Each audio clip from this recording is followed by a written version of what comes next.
or something like that.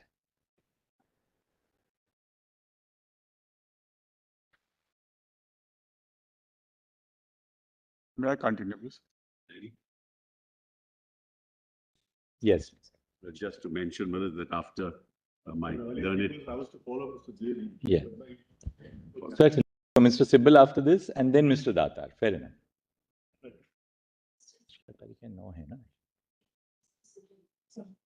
Yes. 150. 159. Yes. My lords, just two cases I wanted your lordships to note, my lords. I have submitted a volume 3, small compilation, compilation 3. Circulated last night. Volume 3. Volume 3, my lords. 105 pages, right? Volume 1, Volume Yes. 2, amended written submission. Amended. Yes, Annexure 2. Annexure 2? Is it annexure 2? Compilation volume 3. Oh, yes. Compilation Volume 3. At है, page- वहीं पर है, उसके नीचे है. Volume 3, yes. What is the PDF page? PDF 161. 205 Pages? 205 pages. 161. Got it. Lalita Gupta. Yeah. 159. Is that 2011 or Yes, 2012? that's right. Justice Karju, I think. This is You said PDF 161, which is actually a judgment called Lalita Gupta. Leela Gupta. Leela Gupta versus Lakshmi Narayan. Leela Gupta, my lords, at paragraph 13. Para 13.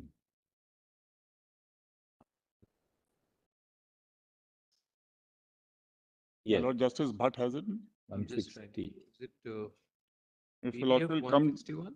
PDF. my Lord Justice Kohli, my Lord has it. Put it to 161. Got it? Yeah. Mila आपको? Just above para 14, Yes. 6 lines.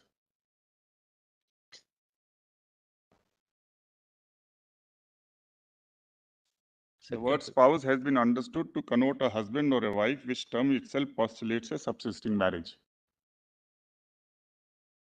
The word spouse in subsection 1 of 5 cannot be interpreted to mean a former spouse, because even after divorce, when a second marriage is contracted, if the former spouse is living, that would not prohibit the parties from contracting the marriage. So only emphasizing this word spouse, my lords.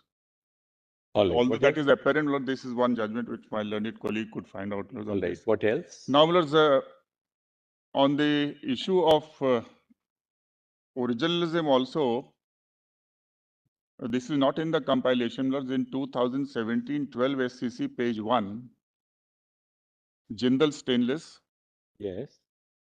para 184 and 202, Would you repeat it, please? 2000. 2017, Yes. volume 12 SCC, page 1,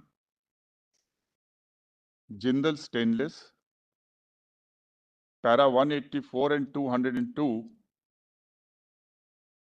On original interpretation. on, my lord, the entitlement of the court, my lord, to look into, or rather necessity to look into the Constitutional Assembly debates. There are a large number of judgments, but this is for 9 judges, right. so, my lord, I just picked this out. Not necessary to read it. Not we'll just necessary. take it. Yes. Because a number of judgments are there, not where your lordships have looked into this. Oh, yes. Of course, Lord, I don't mean to say, Lord, that But things they're are binding frozen. on things, yes. That's not the contention. The contention is what I wanted is, Lord, that Much- what are those circumstances, what are those limits, Lord, on ignoring, Lord, so there has to be something really All right. fundamental, Lord, which has an Right. impact. on Point that. is taken. Yes. That's the All right. What is the next point now?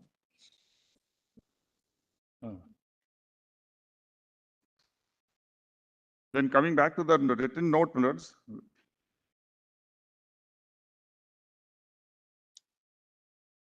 Final written submission. yes, final written submission. नहीं, नहीं, आगे आ गए।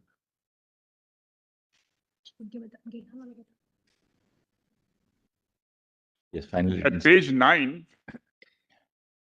there were 3 cases, my lord, which Mr. Vishwanathan cited. Well, you will find these three cases I've dealt with, my lords, and DS Nakara, my lords, and Vishnu Das. They were both on, my lords, administrative orders. Cut-off date. So it had nothing to do with a legislative enactment or a constitutional provision. So reading in or reading up and down, my lords, all those principles were not involved. Cut-off date was struck down in Nakara's case.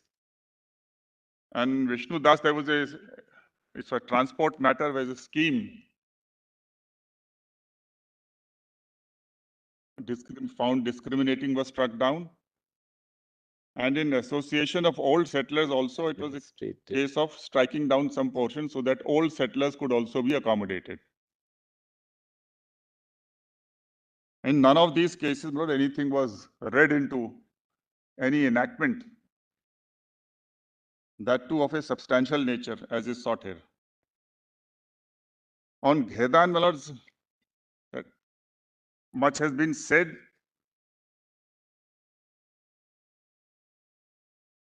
By the learned Solicitor General, all of which I adopt, my lords. If your lordship turns to page 14, kindly just note, my lord, that in Ghedan, my lord, I have extracted here, the Secretary of Council for the Secretary of State had conceded. And in the light of, my lord, amendments which were already before the House for permitting same-sex partnerships. And Para 128, Lord Roger has recorded that. He records, certainly Council for Secretary of State who made submissions in favor of interpreting Para 2.2 in this way did not foresee any such problems in reading like that. Where are It's you also reading that, Mr.? Page 11, I think. Page 10. Clause D at the bottom of page 14, Yes. third line.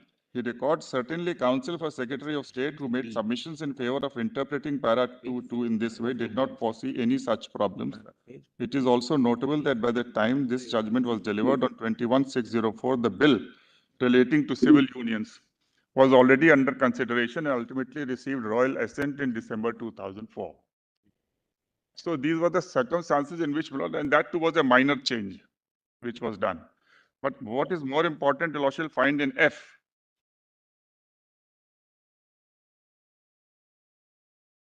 In MacDonald, observed as below, if the court implies words that are consistent with the scheme of legislation but necessary to make it compatible with convention right, it is simply performing the duty which Parliament has imposed on it and on others. So it was a parliamentary act which required the court to make it compatible and tell the House. It is actually, this is an advisory jurisdiction because as the Lordship saw in section 3, which I have quoted at page 12 and 13, kindly see at page 13, subsection 6. Yes. A declaration under this section does not affect the validity, continuing operation, or enforcement of the provision in respect of which it is given, and is not binding on the parties to the proceedings in which it is made. So this is a very peculiar, it's not a provision of judicial review at all. It's more like an advisory jurisdiction. What's the next point, Mr. Dwivedi? Which separation of powers, then All right. in fact, after the court has given the judgment in Kedan, Parliament is quite competent to take another view by passing an amendment. All right. Now, so far as separation of powers is all well settled, and I will only request the Lordships to note the judgment at page 19. This is, my Lord, the Chief Justice's judgment, my Lord. I'm sorry, my Lord, the word J is missing there. Page 19. Satpal Saini.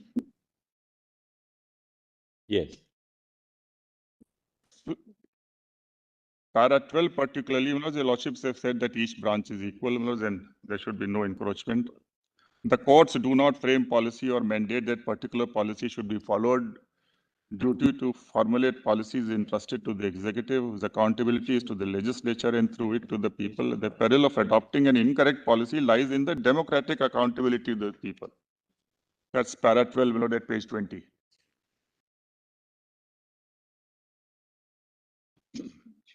One interesting feature, my lord, to be noted is about separation of power is Article 50. If your lordship looks at it for a second,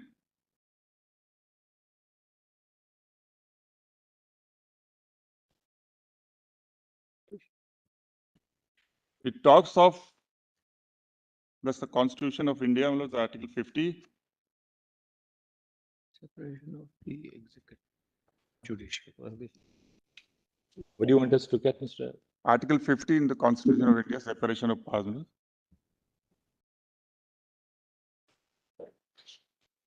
My lord, Justice call has, my lord? Yes, please. 50-50. 50, 50. Separation of judicial. Oh, yes. The state shall take steps to separate the judiciary from the executive in the public services of the state. It doesn't talk about parliament, my lord.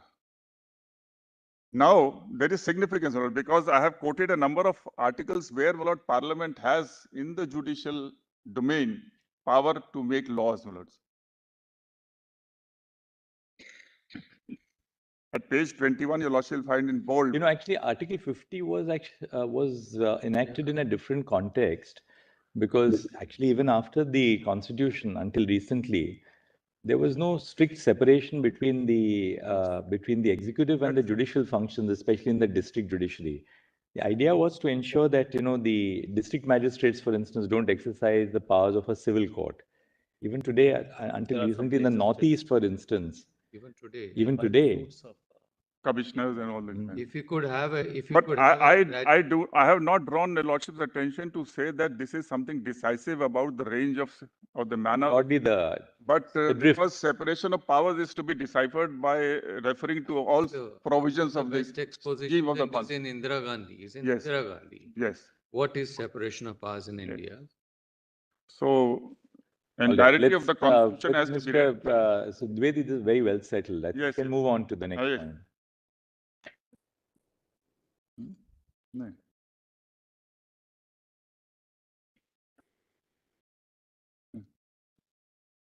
What is it? Kindly, my lords, just note, my lords, three cases at page 24 and 25, where writ petitions demanding a common civil code, your lordship said it is for legislature.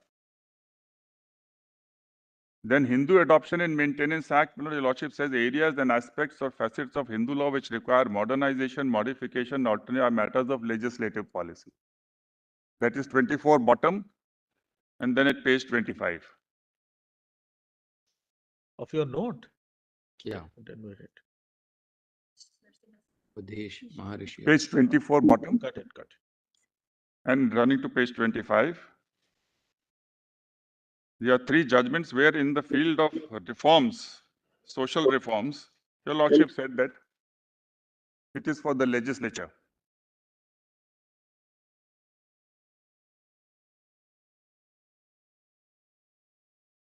The last one, my lord, is an order, my lords, in writ petition number 319, which wanted the court to intervene with regard to dowry menace and so on. Your lordship said legislature. All right. Then next page, I'm not reading, my lordship, some foreign judgments are mentioned in the same direction. Same-sex marriage. 29 onwards. If your lordships comes to page 29, this is in the same sex context, my lords. Oh, okay. This Obergefell, my lord, of course, is there, but we have quoted there also at page 26, 27. Just take the same view, and if your lordship recollect, they only issued a declaration leaving it to the. 11 states have already legislated. Oh, this. Then page 29 is shoot Attorney General of Michigan versus Coalition to Defend. Right. We are the same, my lords. And 32 is Israel, where a foreign marriage, my lord, was the issue to be, that for not being registered in Israel. Para 33 is Panama, my lords, and it also mentions Thailand. These judgments are there in my compilation, lords. I'm not reading, it's all in the same direction.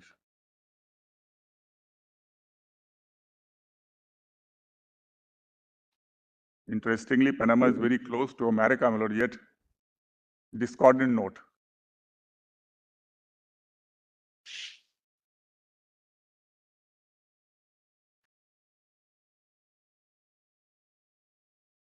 Now, kindly come, lords, then I come to Article 14.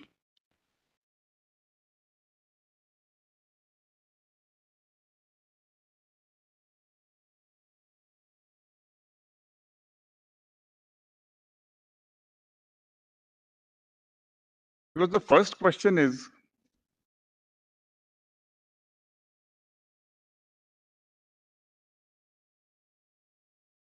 there a fundamental right, my lords, for persons in same-sex relations to marry, my lords, either flowing from Article 14, 15, or 21?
Mr. Dvedi, apropos a discussion which we were conducting between the three of us and my learned sister, does anyone have a fundamental right to marry? But since certain judgments Forget the issue of same sex. yes, Does anyone have a fundamental right to marry? Or is there no fundamental right to marry at all, according to you? Because your submission is that no one has a fundamental right to marry. Or is it, what is your answer to this?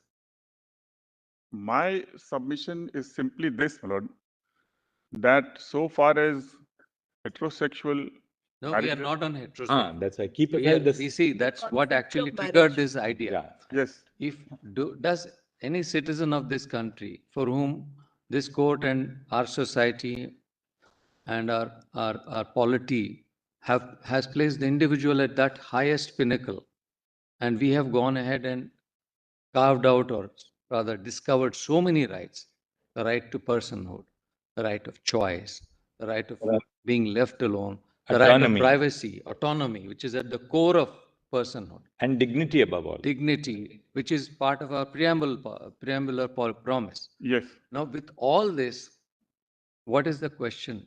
The core question is, does a citizen or a person have a right to marry? Is it part of 21 or it is not part of 21?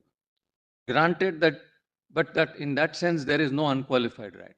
We have to start with the premise that there is no unqualified right. The right to free speech is not unqualified. The right to association is not unqualified. Personal liberties are not unqualified. Right to life itself Right- is not right to life qualified. is not Can be unqualified. taken away on Therefore, we conviction. don't start with there is no unqualified right. There is no absolute right. If we start with that premise, what is the right? Does the right to life have that concomitant of the right to marry? So do not start the debate with whether same-sex people have the right to marry. Rather, what is the right to marry? Is there a right to marry?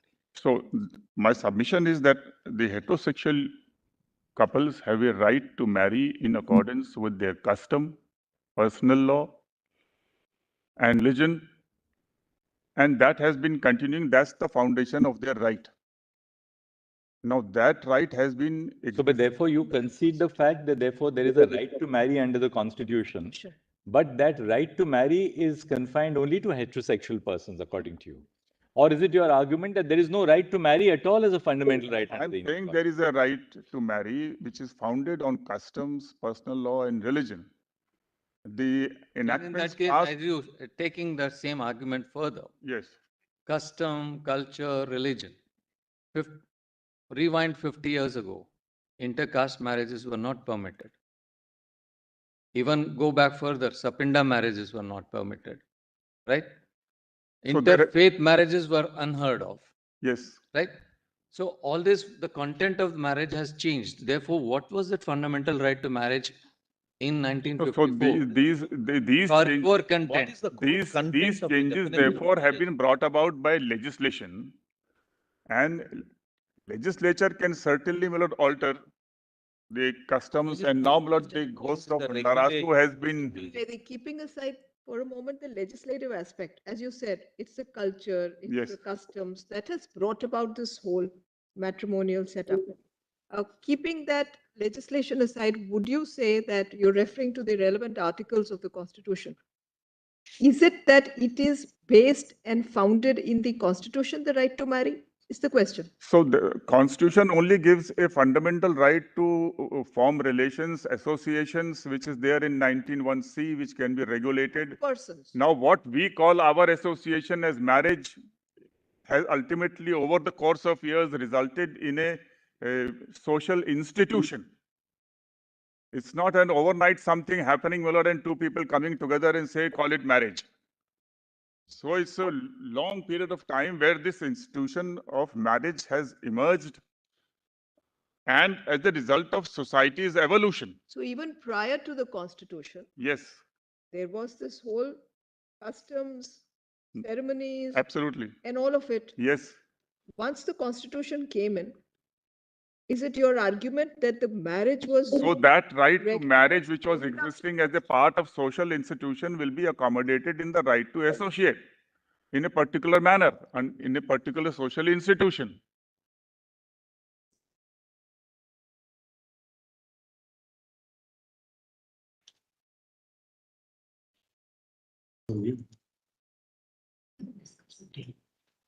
Asking to open the doors of this social institution of marriage as existing for them. And that's the plea, that we stand at par for various reasons and therefore make the amendments in the SMA. SMA has now become unconstitutional, violative of Article 14.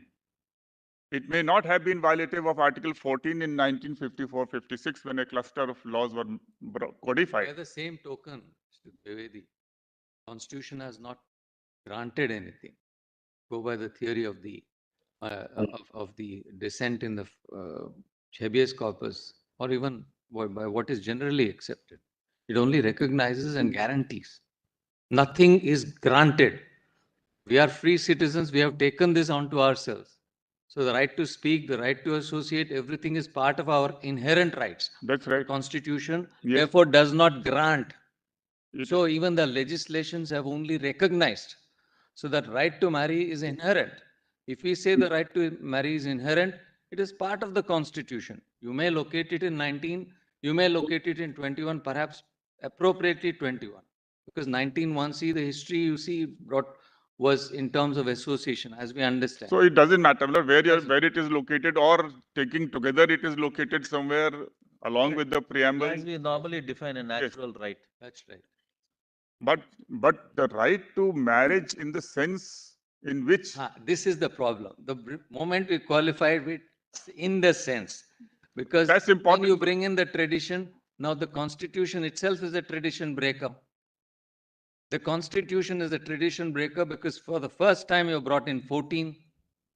If so, so let me I just come. appreciate. If you brought in 14, if you brought in 19, 15, and most importantly 17, those traditions are broken. It can be That- broken. No. Therefore, just allow me to continue with that thread for half a minute. If those traditions are broken, what is held hallowed in our society in terms of caste? We made a conscious break and said that we don't want it. We have even gone to the extent of encapsulating let's say, outlawing untouchability in the Constitution. I don't think there is any constitution in the world which says this shall be an offense as a part of its fundamental right. Therefore, traditions are there to the extent they are there. To the extent they have created the tradition, the institution of marriage, they are there. But at the same time, let us also be alive to the fact that the concept of marriage has evolved, which you yourself said. No difficulty, Millers. Everything, a lot of evolutions have taken place. Other side has also adverted to them. We have also, my lord, adverted. The point is, all these reforms which have happened are reforms, my lord, which are made by the legislatures in the interest of women and children. And they do not alter, my lord, the fundamental aspect, the core aspect of the social institution of marriage as it exists, namely that it is an institution, it's a marriage, rather, my lord, Hindu marriage, they regard it as a sanskar.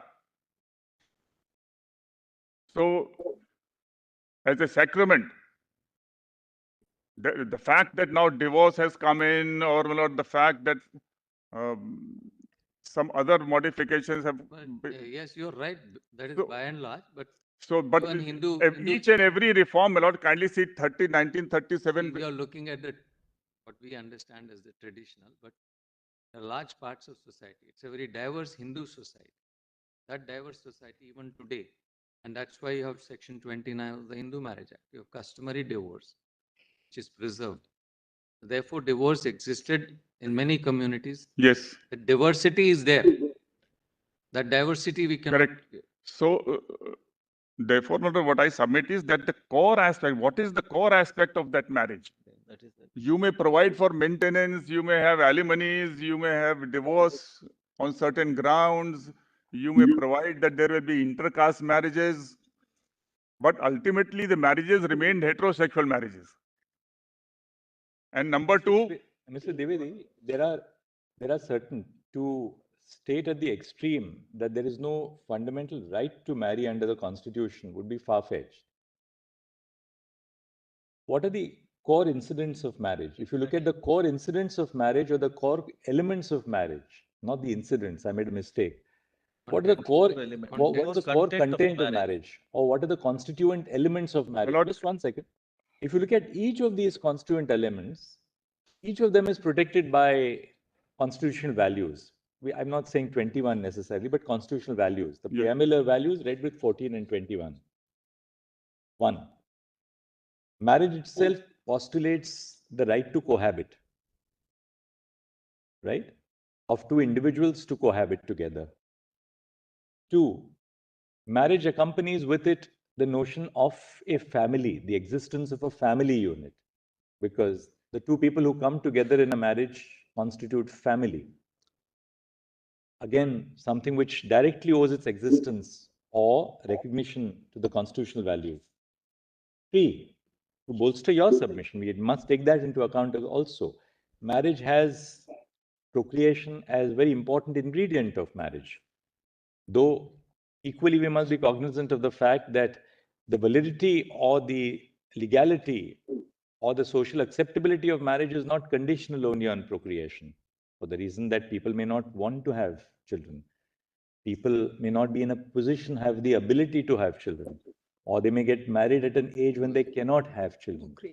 But we therefore take your point that procreation is a significant facet of marriage. There's no denying the fact, subject to these caveats. 4, marriage in a significant way is exclusionary of all others. Two people who come together in a marriage or want to cohabit together are entitled to exclude everybody else from that area of marriage. No third member of society can say that, well, I want to share in the same relationship which you have with one of you in the marriage. It's exclusionary of others. And 5, which is equally important, as I gave you that thing about procreation, which is social acceptance of the existence of marriage. And social acceptance is then not just confined to that individual, but to the how society itself looks at that institution. Now, having said that, there cannot be any denial of the fact that the state has a legitimate interest in regulating marriage. Undoubtedly. Therefore, the state has, that's how the state regulates the forms in which you can enter into marriage. The state regulates how many people you can enter into a marriage when you have a subsisting marriage. The laws against bigamy, for instance. The state has a variety of other interests so that it regulates various facets of marriage. But we must therefore accept as a basic proposition that marriage itself is something which is entitled to constitutional protection, and it is not just a matter of statutory recognition. No, Once we cross that threshold, then we enter into the next level, which is the contested issue here. Is heterosexuality an intrinsic or core constituent element of the institution of marriage? Your submission is that as marriage has evolved, and even today, whether heterosexuality has social acceptance or not, is one thing which regulates the state's interest, because the state has a legitimate interest in regulating in marriage, and therefore it may say that I'll not recognize anything beyond a heterosexual relationship for the purposes of marriage. That's your contention. no. So may I respond on this? I just want to add something. Actually, Yes. the Chief Justice has, I had written something and the Chief Justice has virtually echoed the same thing, but I put it slightly differently. Yes, Manoj. I'll just read it out. What is the content? After all, what is a marriage to each other? One is to society. What a marriage to each other, each spouse, they decide what that marriage means to them. So what is the content of a marriage is defined voluntarily by the parties. That is the spouses. They decide, number one, whether to have and raise children, the procreation part. It is entirely their choice. Of course, there are social pressures. We are all aware of it. But ultimately, at the core of it, whether I will have child or both of us will have children or not is our autonomous decision. There may be marriages where parties may not live together. There is no cohabitation in that sense. Both are working. They may be meeting each other once or twice or 5 times or 6 times as they choose. So the concept of cohabitation. There may be no matrimonial home in the traditional sense. Marriages may not have any element or varying degrees of physical or sexual relationship. Now, therefore, as to what is the content, context, or cultural central to a marriage depends ultimately upon the participating, spouses. Is that right? No.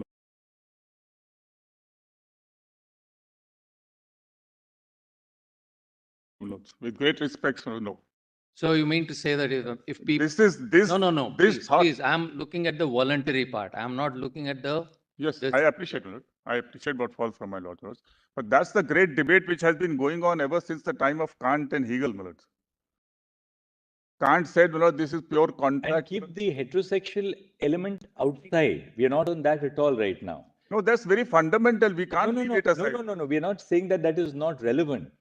We are saying we are testing the core proposition in regard to the content of a marriage. Because one view is globally prevailing that some say that marriage is simply a contract. It's up to the parties to define, my lord, what marriage is. Marriage becomes a fluid concept completely, my lords, and that's one concept. And that, my lord, what are the consequences of this, my lord? I'll show to your lordship, my lord, by when I read the Nussbaum's article, my lord. She goes up to saying that then you will even have to knock down the prohibited degrees. She says that the state will have to provide justification in the court, my lord, why these prohibited degrees, my lord, cannot be. The health aspect, etc., has been knocked down scientifically.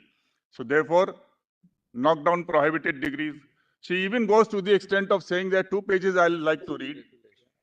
Then they can, why not brother and sister can marry? But that is not, that doesn't pose a constitutional problem to us because that's not... No, No, just a second. There you recognize the legitimate interest to the state to regulate. Now, what we are trying where to do we see stop? Legitimate, because state has to come and justify why we are banning the prohibiting marriage between brothers and sisters. Of course. Mr. Dwivedi, it's not as absurd as that, with due respect, because I think in all societies, barring a few, these prohibited degrees of relationship exist in some manner or the other. Age restrictions exist. So, again, we go back to the history, etc., and then see, my lord, that in Muslims it's a different... Something even more Hindus, fundamental. There's something more fundamental. Apart from blood relationship, there is marriage relationship. For instance, sisters-in-law, brothers-in-law. Why is that relationship? Why is that prohibited? There is perhaps a very deep-rooted, public interest in that. Of course, there is. That is of some kind of order. Yes. Orderliness. So all these are legitimate statements. But therefore, the state has a legitimate interest to find out, Lord, what is that order, Lord, which is to prevail in the society, given society. Mr. Dwivedi, that is not being questioned. So I'm saying that if you treat this marriage as a fluid concept, which individuals in the 2 spouses are to define for themselves what it is, we don't need any law, etc. Then each couple will be deciding, Lord, what marriage has meaning for them. I didn't mean that no law. I said there is a law. There is a law. I'm talking even of heterosexual. Nobody is compelled to have children. Nobody is compelled to live together. Lord, that's the greatest of difference, I say. It is one thing that some couples, heterosexual couples, may decide not to produce. Some couples may marry and may want to, but they are unable to produce because of infertility, of medical reasons, biological reasons. Go outside the precincts of this building and some of these complexes. You see construction workers, you see migrants who are away from their houses most part of the year. They go back barely for 15, 20 days. What is that family life? What is cohabitation for them? So we are on the aspect of marriage. Family life will vary from case to case, exactly. but marriage will not. With great respect, my lord, marriage cannot be made so fluid, my lord, so undefined. Marriage has the core purpose, as I was submitting, my lord, when your lordship put this query to me, is to bring about a unity of man and woman, my lord, for a social purpose.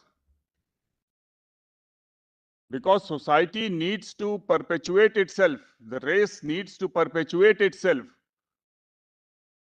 Some may not produce, some may be infertile. These don't decide. The generality is that our population has grown from 44 crores, my lord, to 1.4 billion today, my lord. It's not because of certain people, some who did not decide to produce or were unable. We have reached here because, in generality, people want to come together, they want to cohabit, they want to, my lord, engage in sex, not merely for pleasure, not merely, my lord, for taking care of each other, but for building a family of their own, something out of their own body and flesh. It's all right, some people can adopt. These are exceptions. But the real thing is that we all want our own child and we try for it. We want it. That's how the family is built up. That's how the family, the child who comes into being, we builds the relation, my lord, with the relatives. So our concept is different. Take any religion. Mr. Dwivedi, if you therefore formulate and articulate the core content of a marriage, how would you do that?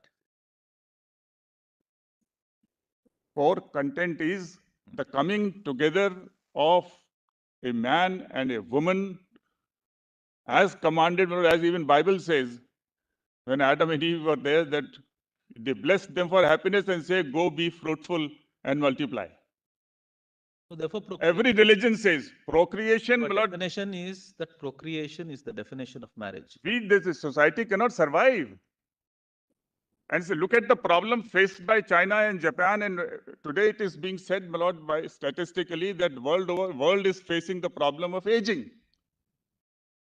We can't have IVF, my lord, and adoptions. In fact, adoption, what is adoption, my lord?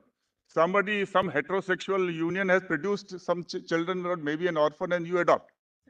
What is IVF, my lord, and surrogacy? Well, it's coming together of an egg and a sperm, my lord, together to produce a zygote. So ultimately, your family, your efforts to wanting to build something is dependent upon a heterosexual union. That's the fundamental truth. That's the most essential law of nature. That's the cosmic unity. And the society, my lord, cannot survive. Nations cannot be. What is national integrity, my lord, if this society grows old and there are no children? So producing children, bearing and rearing children. Bearing and rearing children. We don't want to go to the America way. Maybe there are, again, point out some families here, my lord, who are impressed by that and where children leave the families at a young age and they are on their own. So everything is not beautiful there, my lord. And I have a very strong criticism of Justice Kennedy's judgment, Justice Sachs' judgment, and Nussbaum, Professor Nussbaum. They treat marriage as a pure and simple contract, my lord. It's not a pure and simple contract. It's the most sacred phenomena, my lord, on earth, and not confined to human beings, my lord, but to other species, plants, and so on. So when you talk of right to marriage, which is what you were referring to, so marriage in any case transcends the constitution. It is not looking for its sanctity within the framework of a constitution, having predated it by several decades, years, centuries. So when you... And as your lordship said, my lord, that the constitution enables the legislature to regulate. Over the course of years, we find development of society, my lord, we find certain things which were good at one point of time are no more good. We today want equality within the family. So that's one more change. Bigamy again is a protection. These are all laws which are protected under Article 15.3.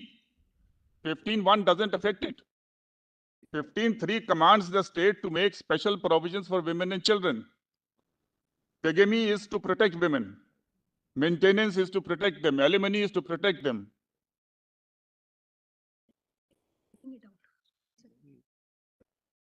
So therefore, all these laws which are being made, our rights are not, the heterosexual marriages don't depend upon this. No constitution can take it away. I will put it like that. It's a natural right. That's right. By virtue of our being human beings. To deny that right means to let the nation die. That's the importance of this.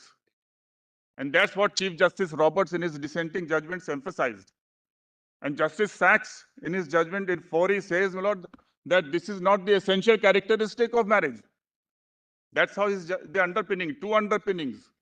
It's a pure, simple contract dependent upon two individuals, and secondly, my lord, it's not essential characteristic.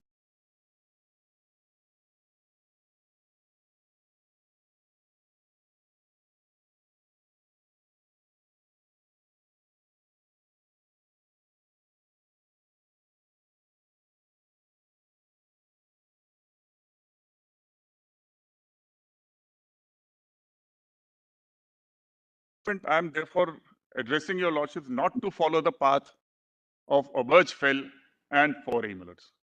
The path, they make a declaration. One was, my lord, to insert it. We have already made a submission, my lord, that SMA, my lord, you can't, it's not possible to insert by altering.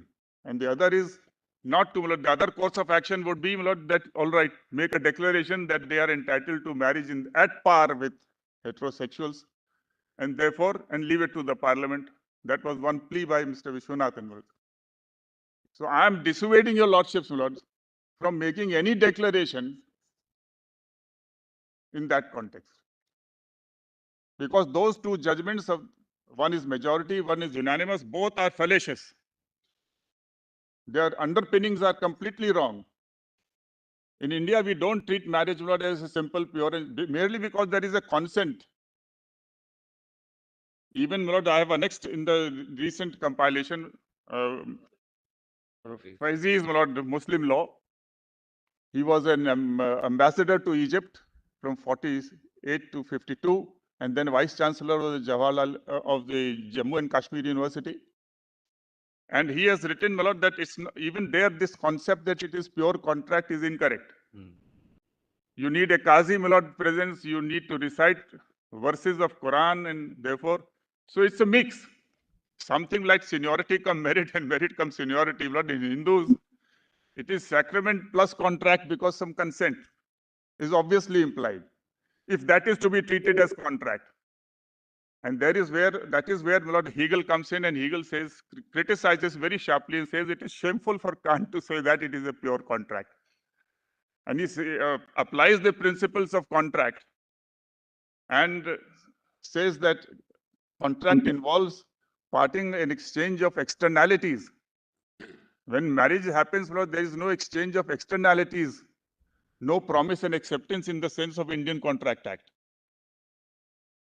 So yes, consent is there. Both couples agree. If that is said to be a contractual element, yes. But it's not a contract in that sense. And the two judgments treat it as a contract. These are essential things. Why we treat it as a contract? Why the religions, all religions, even though they are in conflict with each other on so many things, yet all of them regard not the homosexual relation as a sin. Your lordships have declared it to be not a crime.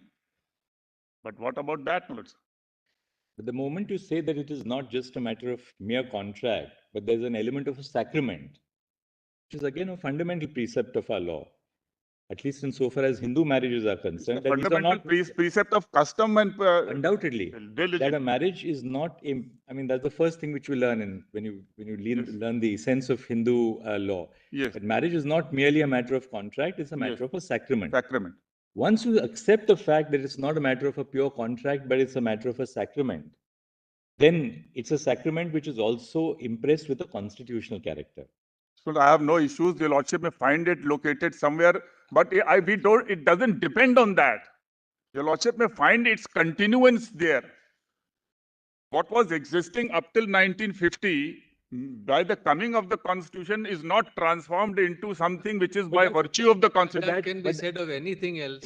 Yes. Everything else. Absolutely. You see, It's not that we didn't exist as a society and the constitution switched us on. No. And that's the basis on which we overruled ADM Jabalpur when we dealt with ADM Jabalpur in Puttaswamy. We said that the fundamental fallacy of ADM Jabalpur was that if Article 21 is suspended, during the period of an emergency, that does not suspend your right to life, because your right to life does not owe its existence to the Constitution. It's a recognition by the Constitution. Therefore, the power to suspend 21 will not suspend your right to life. That was the whole basis. I have no problem, because Right. Now, therefore, once you say that, well, marriage is a sacrament, then you have to accept that marriage as a sacrament traces its origin to 25, therefore. because my submission doesn't turn on this acceptance. Your Lordship may locate it. I have no issues. Right. Your Lordship may treat it as part of life itself. I mean, if that is so fundamental, the right to life and personal liberty, so right to life itself will be marriage. There is a fundamental right to marry within the meaning of the Constitution. So right to life So itself we is are marriage. only joining issue with you that there is no fundamental right to marry. No, I But never. you began by saying that there is no fundamental No, right to my marry, which is really thrust, constitutionally I'm sorry, informed. because my thrust is been that there is no equality. Don't make a declaration that the marriage which is to be So what declared. in other words, in terms of constitutional, let's say, precept, there is a right to marry. Understands that it is that can be confined to heterosexual, but there is no marriage outside of that. There is no right to marry outside. So there In is that no, sense, and then they in may, that sense, everything else it follows. is up to the parliament. If the parliament That's- wants to create artificial definitions and declare it, So fine. for instance, there was no prohibition of bigamy in Yes. Hindu marriage. So it was brought Came in. in 56 for the first time. For that marriage matter, there was no concept of divorce. As you say, sacrament, it is still sacrament, and yet there is divorce. Correct? It is still a sacrament among Catholics even now. And yet, if they want any one of them, they go into that and get divorced. So Parliament has that, overriding whatever That's right. authority. They to can extend- define marriage, redefine marriage, or create a separate law. Exactly. Define their relationship, my lord, in some different manner as many other countries There's have no done. quarrel about that. That's true. It's ultimately in that, if it has to be, ultimately Parliament may have to do. Out of 195 countries, only 44 countries have recognized the same sex.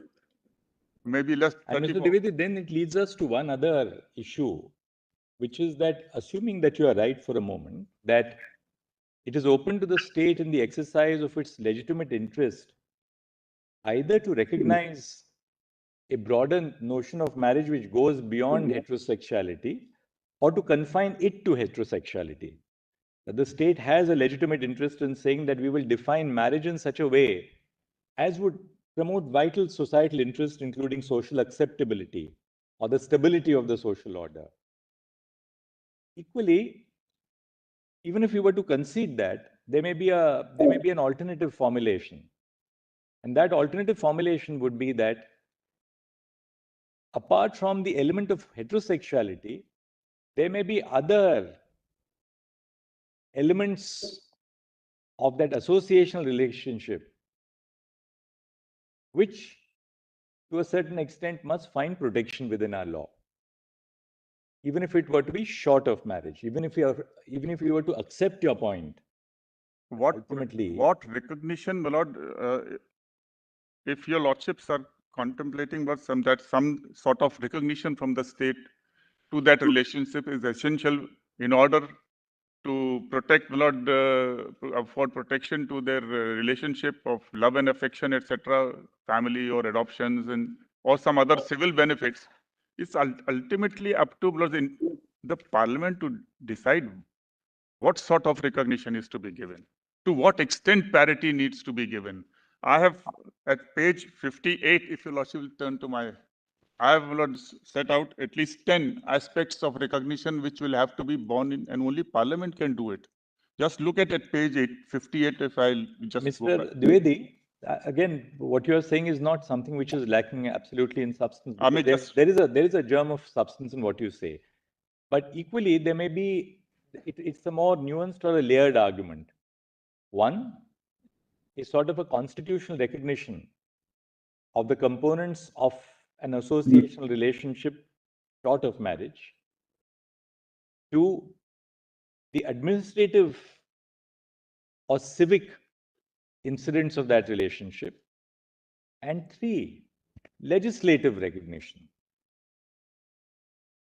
Legislative recognition, legislative regulation, legislative acceptance undoubtedly has to emanate from Parliament. No question about it. Two, the administrative or civic consequences of a relationship, which the Solicitor General said that we are, obviously the government has taken the first step forward by saying that the government is going to constitute a committee chaired by the Cabinet Secretary. Second, but even more fundamental, in some ways, and not so fundamental because ultimately it has to see progress on the ground, which is how do you define and how do you give meaning to the content of constitutional values? So even assuming that we accept your submission on the legitimacy of marriage as a social institution, the stability of the order, the legitimate interest of the state in protecting the concept of marriage as a heterosexual relationship, or deciding to what extent you will also dilute that concept, it's a matter for the state's legitimate interest and Parliament to regulate. Equally, there is, even in this area that we are debating, some element of constitutional jurisprudence left for the court to evolve. Look, with great respects, the court will not be issuing a declaration which is amorphous, vague. Some sort of recognition needs to be given. I mean, a declaration emanating from the lordships has to be concrete and definite, which results in something positive straight away in their favor. Is it that something? Are we in a society, a constitutional society, and we are now approaching our 75th anniversary?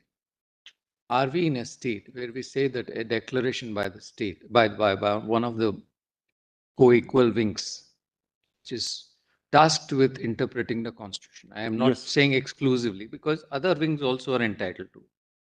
When it says that this is it, and beyond that it will not say, it cannot say, because it cannot implement it. And we are conscious of the fact that we cannot tread into the legislative domain. So once we say that, does it not have its own force? Are we trained? Let me complete. Let me just complete. Sorry. Is common law seeped into our bones to this extent that everything that we say needs to be executed through contempt or through some execution proceeding? Is it not sufficient that the court says that this is the state of affairs? And that's out there for the people, for the Parliament, and other branches of governance, including constitutional branches of governance. And I'm not talking of only the constitutionally recognized branches of governance, the society at large, that this is the state of affairs. How it is assimilated is not up to us. I'm certainly not saying that lordship's jurisdictions to make an No, appropriate declaration is not there. Yes, I'm taking it beyond the writ of mandamus. I'm just taking it. What I'm requesting and beseeching your lordships is that please do not issue a amorphous, vague, too general a declaration which has no meaning. But take the case of privacy, right? We located privacy in constitutional precepts, but we were conscious of the fact that if we have to implement privacy in the concept of, say, informational privacy or data privacy, we can't do it ourselves. It has to have a legislative backing, and therefore we left it to Parliament to legislate. But Mr. Dwivedi, the very act of the court having granted a certain degree of legitimacy, constitutional legitimacy to privacy, has a very vital role to play in society.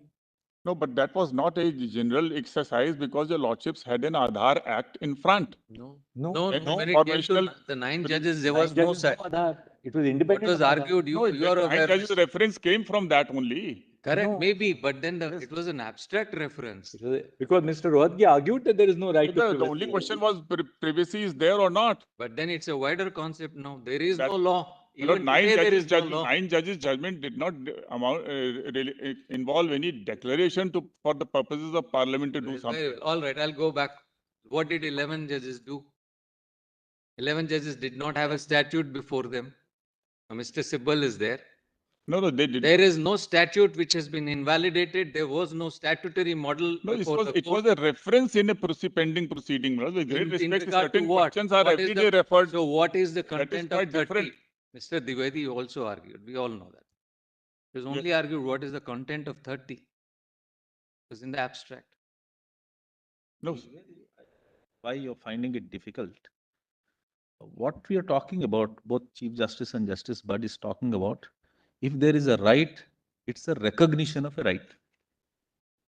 The order of a court is in the context of recognizing the existence of a right.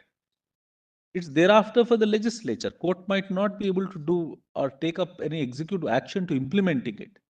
so Once there is a recognition and court stops there, it is thereafter for the executive to that's take it up. precisely where I'm, my lord, And it's engaging one of in- the most important and No, I accepted appreciate, my lord, function but of a this court is to give a precisely where I'm recognition. engaging in this debate, my lord, is that when it comes to recognition of a right, then this is a sphere. What sort of recognition your lordships will be providing? Absolutely, you're right. That's the Now, let me just state 10 That's points. my lord. exactly what we are also deliberating on. matter. We are sort of introspecting at this stage. We are now almost towards this last third of the arguments. That's why we sort So of, in fact, that's one of we are the also in a core state of functions the court. mental No, I appreciate. churning. It's important, my lord, for such debates to happen, and therefore, my lords, I'm requesting your lordship just to listen to this, my lords. Now, if your lordship wants to, sorry, my lordship. No, please. Go ahead. Please. If your lordship is considering, hypothetically, I'm taking. And Mr. Dwivedi, a lot of what we say to you is not only meant for you, it's also meant for the other side. My lords, by now, my lords, You are fully at the aware. fag end of our careers, my lord, we are aware of all this, my lords. You're conscious of that as much as we are. After long Many a experience at the times. bar. That's how it is. That's how it Quite is. learning a lesson from it.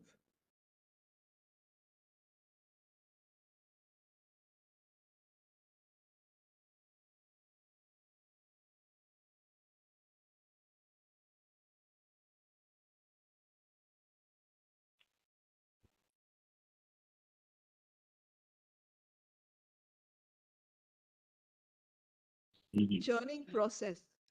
Yeah, of And course, I my lord. think in a way, we, all of us here are privileged to In go through fact, this exercise of the mind. One important aspect of this proceedings is, you know, that there is churning in the society. People are, Right. because of this debate, there is, Absolutely. and because of the live streaming, so in different corners of the country, people are thinking about it. There is And a- there are, my lord, Mr. reactions. Dwivedi, so many which ways actually. The live streaming of court proceedings has really taken that our court absolutely different to level. the homes and to the hearts of common citizens. And I think that's part of the process. I The mean, only thing is obviously- that our debate happens in English language, and in the villages, etc., people will not be able to follow, my lord. And the language problem in India is very complex. So, But you'll be surprised, we are working even on that, Mr. Dwivedi. Even Yes. that is not lost to the Supreme Court on its administrative side. Live audio We are translation. working on this. You see that transcript which you Yes. have there? it's being We're translated. now trying to use technology to ensure that the live streaming content can be Yes, immediately. simultaneously made available That's- in that's languages right. which the citizen But can in follow. fact, technology now allows, Of course. if you are speaking in English, Subtitle. Speech to text. simultaneously be heard in Japanese Yes, correct. without a translation. We have it. It's speech to text. Mr. Sibal. Mr. Sibal, Mr. it's Sibal, speech it to is text. right. Telugu Yeah, or speech to speech as well. already. Not only it's available, Yes. it's very much available. And that's the beauty of it. That's the beauty. We must put it Basically, Malas, we are in the midst of a tectonic shift in societal values. Where we recognize it, where we stop is the issue before the court. Absolutely. That's the issue. So there are 10 aspects, my lord, which will arise. Now, Mr. Dwivedi, as the page 58. as the head of the family, I have to now hurry you along. We are in the thick of debate with you, but we need to now just hurry along so we get everybody else So a chance. just let me just, Yes, now just 10 points if you can formulate so that we can then It's take it up. already Sir, there. Just you have put it page down. That's what you are saying, D9, right? Yeah. page So let's 58, quickly look at it and then page we'll wrap up. 58. Page 58. No? D9. D9. Yes. D9. D9. Hmm. So there are various aspects of recognition, my lord, and therefore I am submitting, my lord, that this has to be left to Parliament. It can be debated there only in the legislatures. So many aspects are required. And unless all of these enter into your Lordship's consideration and some declaration comes, my Lord, which measures all these. Let's see D9. The claim for recognition gives rise to several questions. That is, what sort of recognition needs to be given? What form of recognition should be given? Should the recognition be given by inclusion in an existing law or means of a separate law? Should the recognition be given at par with heterosexual marriages? To what extent parity needs to be given? Should parity be given at one go or in phases? What should be the spacing of phases? What will be the repercussion of granting par with either heterosexual marriages or transgenders? Determination of whether a majority of same-sex relations and transgenders desire particular recognition with all consequences. Whether the society is sufficiently ready to accept the particular kind of recognition to be given. Thank you, Mr. Dwivedi. Can we now wrap up, Mr. Dwivedi? Now, I think you've made your point on this. Now, my lords, on 21, my lord, Mr. Rohtegi said. Where is your 21 argument, Mr. So we can just quickly run through that. Detail. Well, just a word about Article 14, where I was, when this Lordships put questions to me. And that is, my lord, that. Mr. Dwivedi, why don't you do this? You are right, we interrupted you. In 2 minutes, you can now wrap up your Article 14 arguments. We have the overall perspective so that you can just I'll put it together and each one of them, my lords. Page 32, Chief. On Article 14.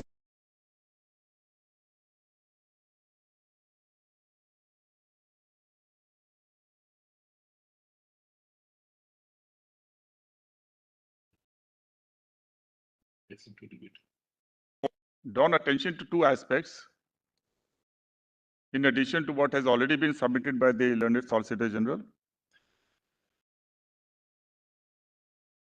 The first is, my lord, that when this Act, Special Marriage Act, was made in 1954 and the other codifications, at that time, there could be no discrimination at all because of existence of 377, which came to be struck down much later. So at that time, when the Parliament was confining itself to making certain regulatory measures, codifications with respect to heterosexual marriages alone, there could be no contention raised that at that juncture, my lord, it was, the only question will be, my lord, what has happened subsequently is only navtage which has decriminalized, which comes, my lord, now, 4 years back. Is the consequence of this change such that these laws or any of them become discriminatory and violative of Article 14 now? There are cases where Lordship said that a law may be good when made, but subsequently some supervening change may have happened, my lord, which may result in its becoming discriminatory. So it cannot be, my lord, this law immediately on a declaration in navtage results in these legislations or some of them becoming discriminatory and therefore requiring, my lord, whether it should be altered or not. Because the question of alteration arises only if this has become discriminatory. The second aspect which I wish to submit is that in view of the core idea of marriage which I have submitted before your lordships, in view of the immense continuity, my lord, the enormous continuity of these customs, etc., even today, it cannot be said that this has become discriminatory because these laws have not been amended to accommodate them. So the question of knocking down this does not arise. Particularly keeping in mind, my lord, that Parliament is fully entitled not to make a comprehensive legislation.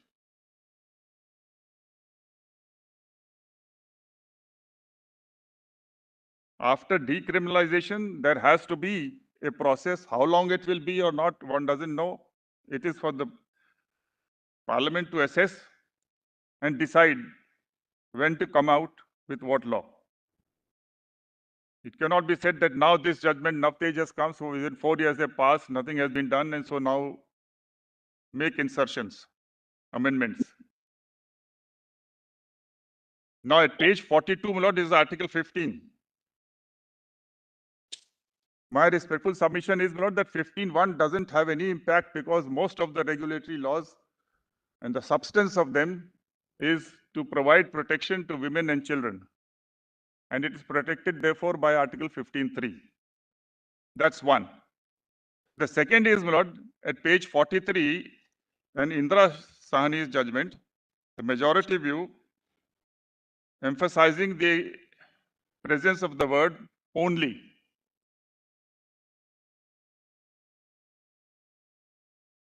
I have extracted that portion at page 43. If your lordship will have the last 4 lines, when in such circumstances provision is made for reservations, for example, on the basis of caste, it is not a reservation in favor of the caste as caste, but in favor of a class or social group which has been discriminated against. And discrimination cannot be eliminated otherwise. What the Constitution forbids is discrimination within court only on the basis of caste, race, etc. However, when the caste also happens to be a social group which is backward or socially and educationally backward or a weaker section, the discriminatory treatment in its favor is not only on the basis of caste. So therefore the word... That goes as far as it goes. In that Yes. context, it's 100% right. But there can be other shades to this only. Supposing you are while employing someone, you say you belong to, let's say, Uttarakhand, and therefore I'll not employ you. And say you also there are other factors. All I'm saying is that the word only therefore has to be established. If it is only on the ground of region or religion I'm putting or something... it the other way, Mr. Dwivedi. This only has to mean something else, in my opinion. Of course, I'm speaking against the grain because Nargesh Mirza and other previous judges. Only cannot mean that these proscribed ground can also be there plus others. Can you say while employing? I'm not talking of reservation. That somebody is So an ST or an it ST. cannot be any plus. Any insignificant plus. That anything my Lord else Justice or plus. Chandrachud I has said that said in Navtej. in Navtej, your lordship Also has the said. army women's Only matter. by way of Yes. emphasis. So I'm not meaning that. Then any insignificant plus So something. And therefore, discrimination otherwise on the ground of gender will be valid, but so long as it is a discrimination on gender and some other attributes. Bracket it That's with other that's not how you but interpret Article 50. but if the other attribute is a major one, which is also being factored, then yes, it will have a play. My Lord. That's what I'm submitting. That's what follows from. Then And this our theory has gone far beyond, Mr. Dwivedi. Now we have spoken about intersectional Indirect. discrimination. Even so, my Lord, we can't ignore the terminology which has been deployed there of only. My Lord. It can't be ignored. Yes. As far as I'm concerned, I will say that any insignificant or minor plus will not be. You have to give that content. Correct. But The here word only has to be given a content which is that's more all. compatible with the Otherwise- Constitution as we see But it here today evolve. But here, proceeding further, my Lord, the question is, we are taking note of one sexual orientation.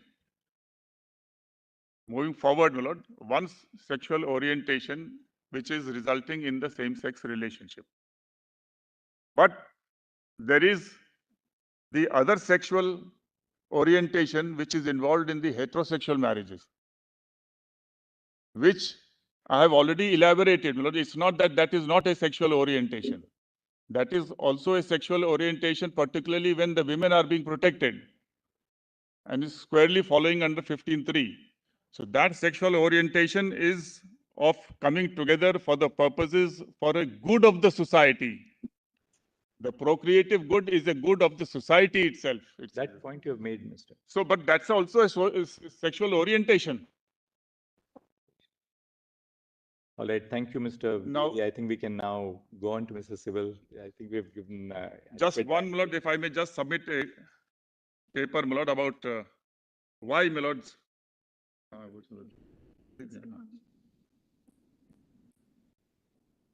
There's 2 pages which I have given to your Lordship.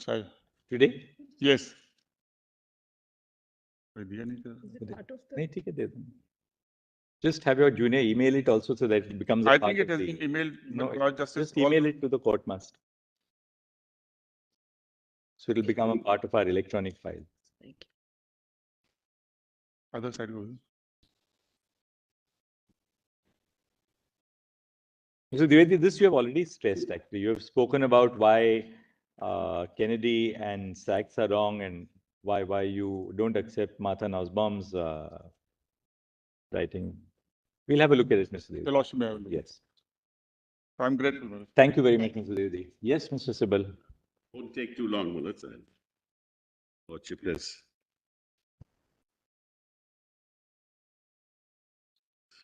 already, Mullah, gone through all the law. Does he have a written? Mullah, I don't know. I've sent my propositions, Mullah. They're already hopefully before your lordships. Hey, Under what head? What head? We also have printed. No, have Mr. We don't there have is that. don't have any of If you can have some, your junior, We've email it to circulated. the court master, we'll immediately get it. We've circulated it, Mullah, but Nahi, we'll give you the nahi. print. Nothing. Not on the. It's been.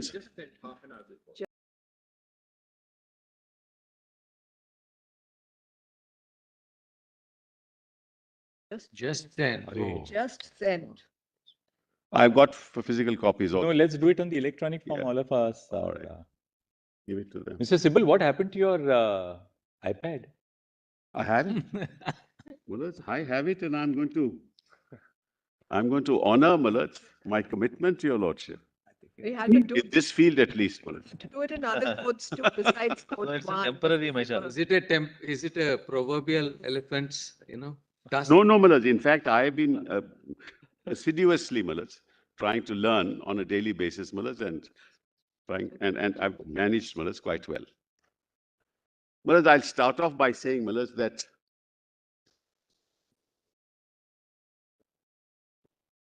I was very worried, Mullah, at the outset of the hearing, when on the other side it was said that Parliament is not going to do anything about it. We don't expect Parliament to recognize this particular right. And therefore, we urge your lordships to give us a declaration. Because I'm afraid that that's a very dangerous proposition. Sorry, will you repeat yourself, Mr. Sibal? I'm sorry? Will you repeat yourself? Well, it was said, Mullah, at the outset that we don't expect Parliament to move forward. We don't expect Parliament to pass such a law. And therefore, your lordship should do it. And I said, Mullah, that's a very dangerous route to take.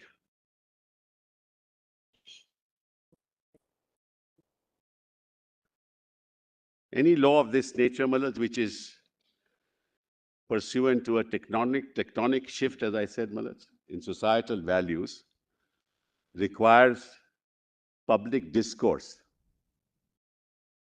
which includes discourse in Parliament, it includes discourse outside Parliament, within the assemblies, outside society. And therefore, Mullah, a declaration by itself on the premise that Parliament is not likely to pass a law, Mullah, is, as I said, a wrong step forward.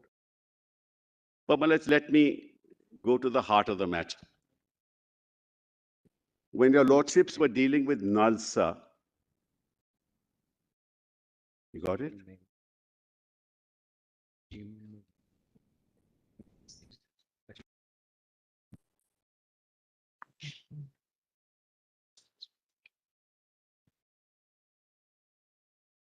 What's happening in 40? 16. 18. It's a dangerous route to take, Mullah, because a declaration by your lordships will close the debate in Parliament. There will be no scope of debate once you declare. One, that it's a fundamental right. Two, it has to be recognized.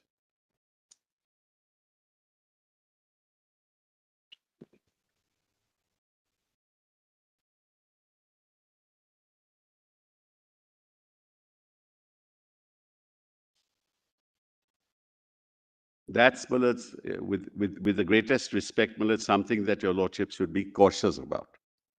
Nothing more than that.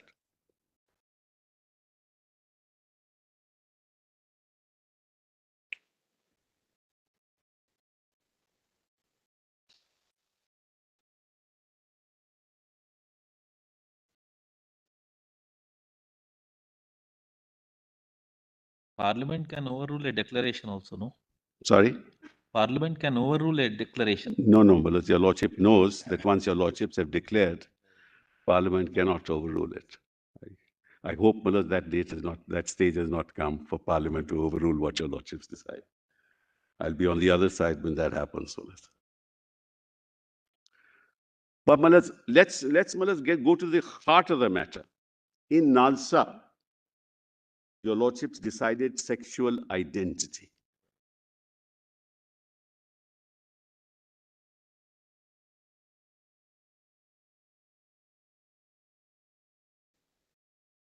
Sorry.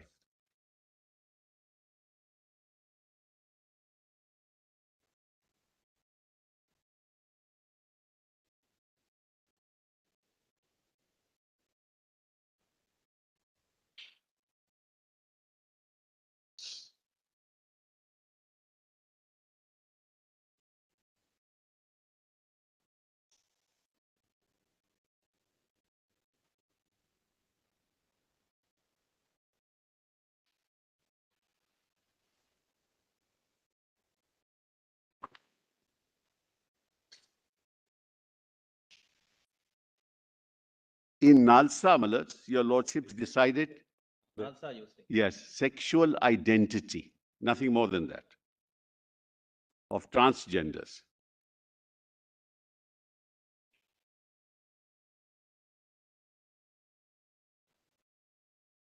In the privacy judgment, your lordships decided upon the contours of privacy, both in the private space and the public space. Can you say that again? Nalsa was a declaration. Yes. Identity. There was a declaration. Identity. Yes, exactly. On sexual identity. In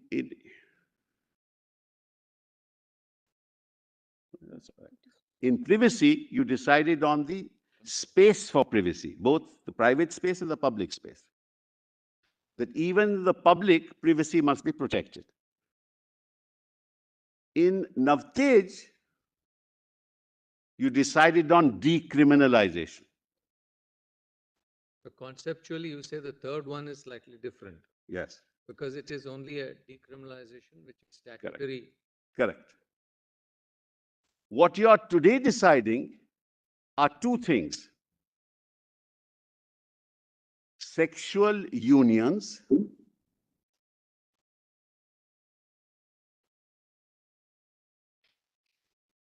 and recognition by the state of sexual unions.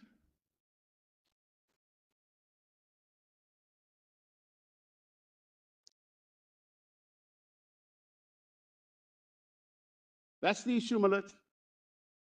None of these issues, Malaj, were looked upon, decided, contemplated, thought through in either of the three judgments.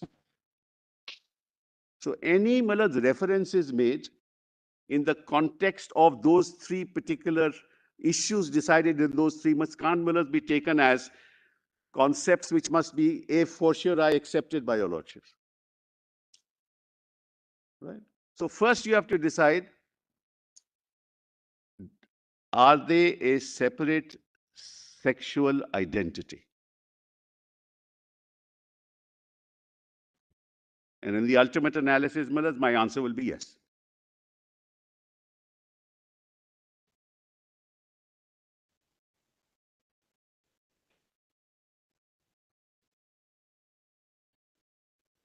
The next step, should they be recognized by the state? The answer is not through a declaration.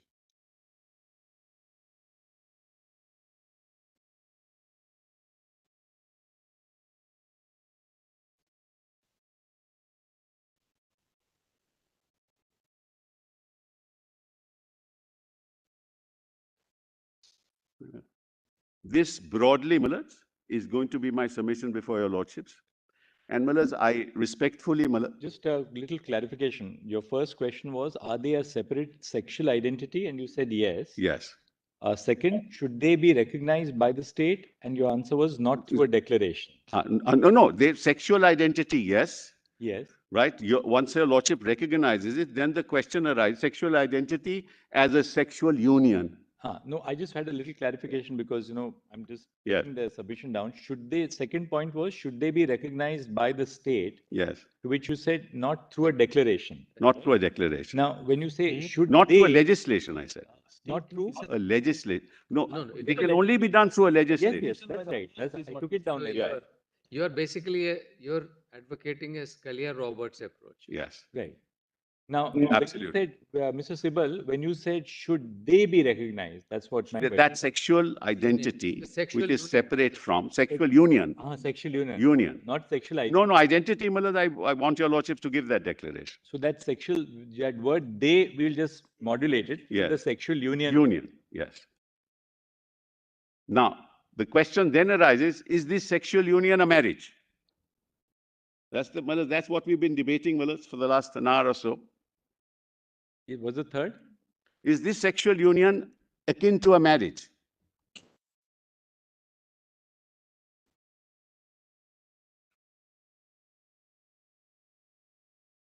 If it is akin to a marriage, is it founded in any provision of the Constitution? Next question.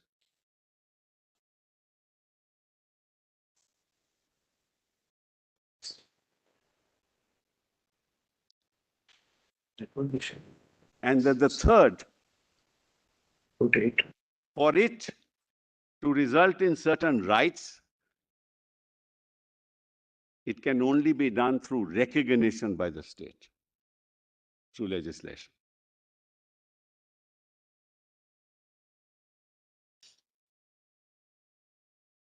There can't be a declaration to that effect.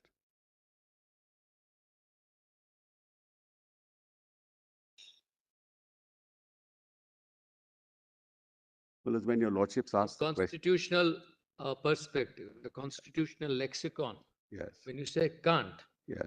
the can't has to also fit into some constitutionally recognized prohibition. Yes, which You is, would say Millard, that it's a regulatory exercise of rights ultimately have to be regulated. No, that's- Regulation can only be done through law. No, that's right. Yes, That's part of regulation.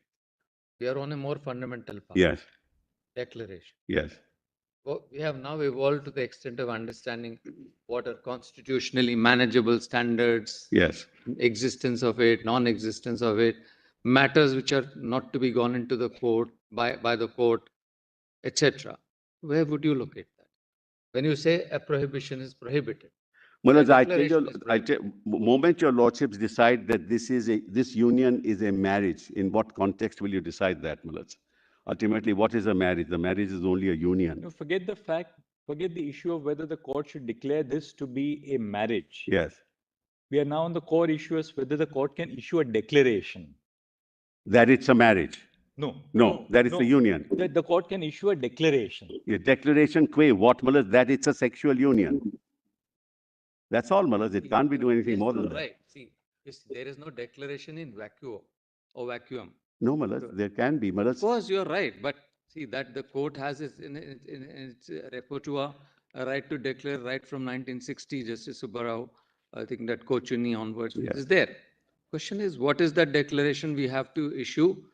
Will it be marriage or not marriage or something? That's the question that, Millard, I'll try and address your lordships on, but that's the really core issue. So the court has in the past issued declarations, for instance, declarations which postulate that the implementation of the declaration requires legislation being enacted by Parliament. Yes, The right to a clean environment, for instance.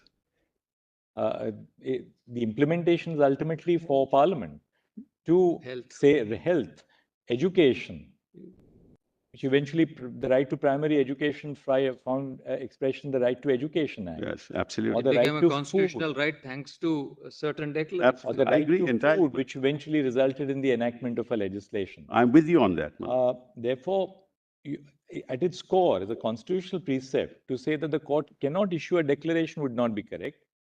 Equally, we take your point that don't go into an area where you declare a right to marry, because that's Mr. That Dwivedi was has the argued, intent. That was the intent. That was the intent. Malad, let's first of all define what marriage is before we move forward. And Malad, my Yes, Lord we'd like Justice, Mr. but your Ali's Lordship's assistance Malad, on that. let's look into that. Ultimately, what is marriage? Forget about Malad, the law, 1955 Act. Forget all that, Malad.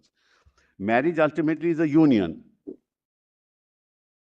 It's a union of two persons. It's a sociological phenomenon which deals thus far with heterosexuality. Thus far. It's a union, Malad. Even if the 1955 Act were not there, Malad, it's recognized within and without as marriage. When I say within, by two people, pay that union, and without, by society. So there are two elements to it. Recognition within, recognition without. Could you just elaborate on that a little bit? Well, for example, I mean, as I said, in the absence of a law, this union of two people with all the sacramental vows is accepted by a large majority of society for thousands of years. That's the recognition without. Yes, that's the recognition without, right? And that's essential. That's essential. So the recognition without, according to you, then is the social recognition. Is the social recognition. Thus far, it applied to only heterosexual couples. But it's still a marriage. But a marriage which is gained acceptability over centuries.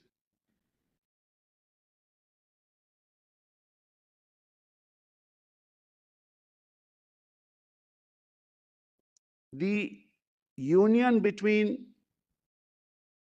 sexual union between sexually people who are homosexuals or whatever is still a union. You can't say it's not a union. They have a sexual identity which is separate. It's involuntary. Involuntary? In the sense, well, it's involuntary in the sense that these are their sexual. It's not a matter of choice. Yes. That's what they call as ascriptive. Yes. See, in that They have no sense, choice in the matter. That's how it is physically. it could be said of both in that sense. Sorry. Could be said of both sets. Yes, of course. But that apart, it is voluntary in the sense that they choose. Of course, I don't mean. Just like in this. The manifestation is involuntary. Otherwise, it's of course a voluntary union. I don't mean that, Malas.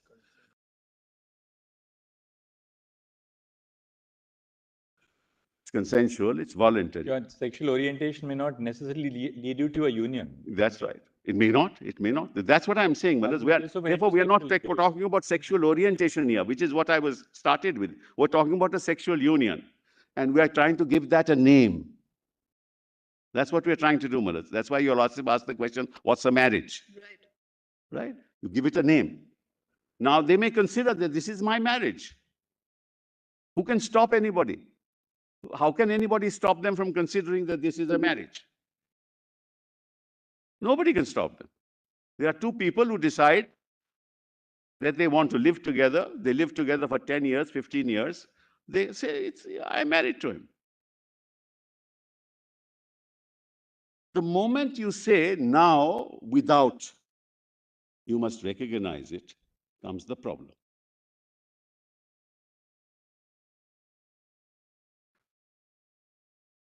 You may find it in 21, you may find it in 14, you may find it anywhere else. You may not find it in the Constitution at all. According to me, it's part of your right to be and to live as you please without interference from the outside world. It's part of privacy. And according to the recognition without, if the court were to be invited to give a declaration of recognition without, yes, that would amount to an imposition on others. That's the point. That's the point. That's the core issue before your Lordship. That's really the core issue. If I could just translate it in a very colorfully, maybe not so, it's like drawing a blank. Yeah. It's like firing a blank. So which means that you allow it, but outside, without, there is no acceptance, there is no. That's really the heart of the But problem. the counterpoint to that is there may or may not be, but that lends us dignity in our own eyes. That lends us acceptance among our society. Yes. And the society without, to that extent, limited extent, among our parents, among those people who are willing to accept us. That is a point you may have to True, Malad. That's certainly an issue that your lordships will have to consider. But the point that I'm making is, Malad, at the moment, what are they asking? They say under the Special Marriage Act, the rights given to heterosexual couples should be given to us. That's what they're asking. That's their ask, Malad. Nothing short of that. And that's what your lordships is considering.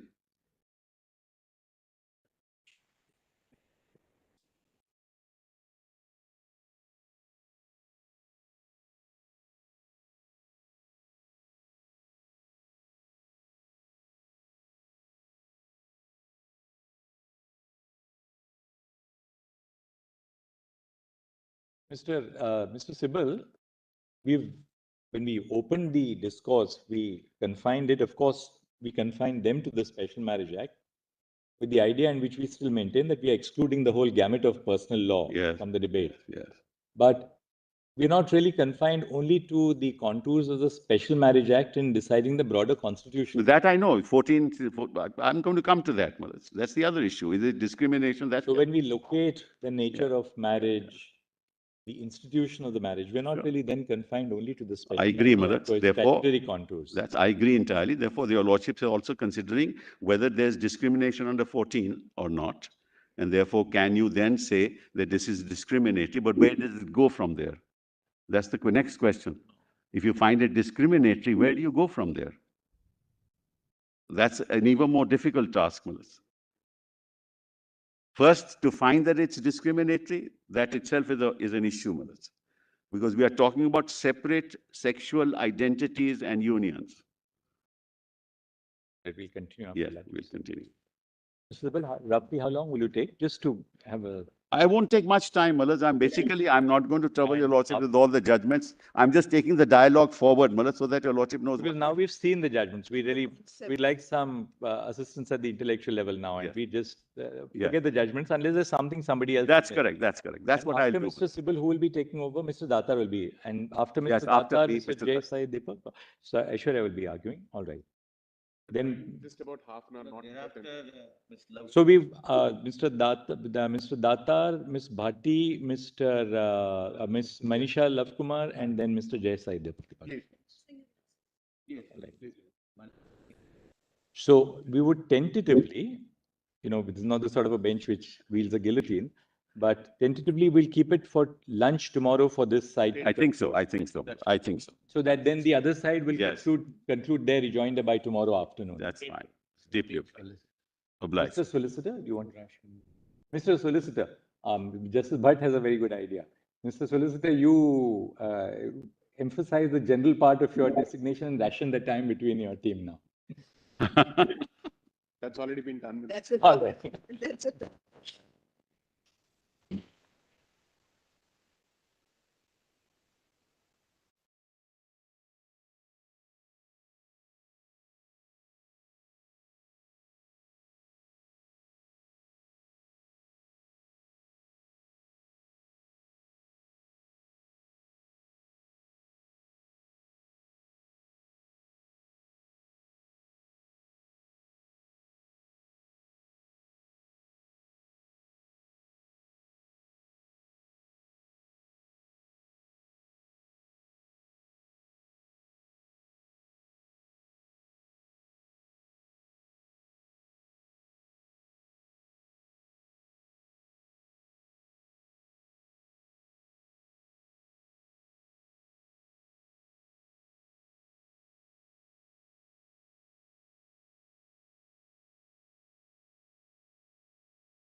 I think so.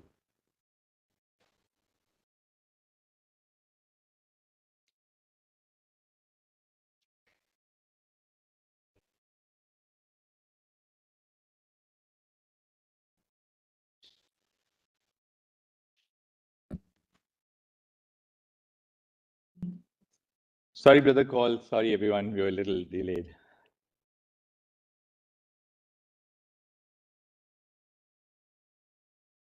Yes, Mrs. So we were talking about acceptance, Malad, just before the break. Now, acceptance is also at 3 levels. The first is the acceptance by the two individuals themselves, right? That's the seminal level. Then is acceptance by the family. In many cases, there may be acceptance. In some cases, there may not be acceptance or vice versa. I don't know. I don't have the data. And by society. And then, Malad, it's a concentric circles which has 3 Malads, like public order, your lordship will Yes, remember. that's what I realized. Loya, Ramana Loya. So there are 3 concentric circles Freedom here. of speech. Now, who is to investigate that? This is the problem, Malad. This is the issue. Who is to look at that?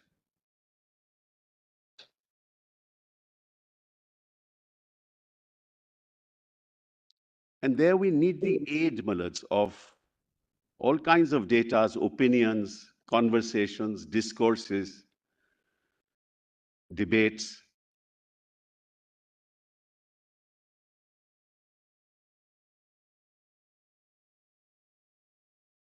If you look at the quintessential form of marriage, which is heterosexual couples, why has it stood the test of time, Malads? Because at all 3 levels, there is acceptability. Now, you may call it by any name. In the Hindu custom, if you go around the fire, at the end of it, it's complete. In Islam, it's different. In Parsis, it's different. So society recognizes that union and gives it a name. You don't need the constitution for it, quite frankly, Manoj. It is one of those inalienable rights, the right to a union. That inalienable right inheres in them also. That right to that union, Manoj.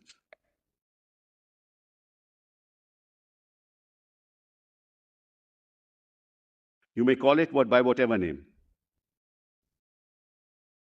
But if you want to, Malaj, equate it to a heterosexual union,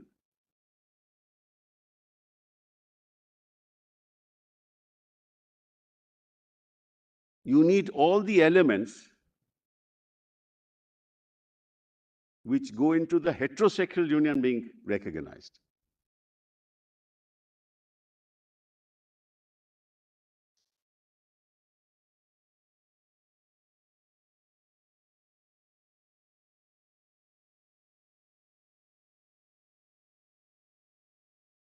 And if you look at the institution of marriage as an organic evolution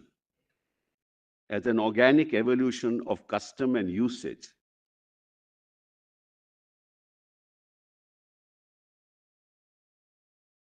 you will realize that its roots inhere in societal acceptance, along with concepts of societal standards and morality. Now, that concept of morality may change, societal standards may change as they are changing. Both societal standards and morality is changing. But it inheres in that. Why can't, Malaj, you marry your son's widow? It's nothing to do with blood relationship. It's something to do with standards, which the state recognizes as state interest.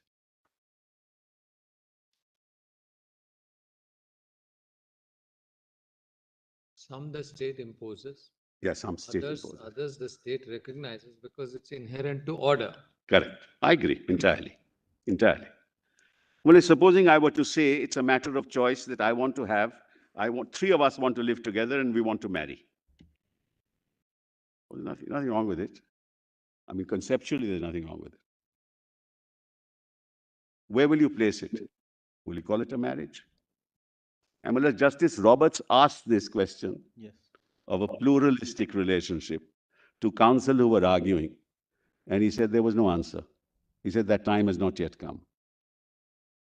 So choice by itself is a slippery slope because it is Say that elastic. again. Three people want to live together. That's right. It is elastic. Choice is elastic, Malas. No, there are societies, Yes, they maybe do. minuscule, but there are polyandrous. Of course, of course, of course. I mean, that perhaps is not there, That's but it correct. is there in our society. No, I agree, but therefore, does it get recognition in the form of law? The question is that, Malas, that's the question before your lordships. I am not, Malas, I am not being moralistic about it. No, without being moralistic, Yes, we I'm do not. recognize It's that. the reality. It's the reality. It's the reality. So when you base it on choice, it becomes somewhat difficult.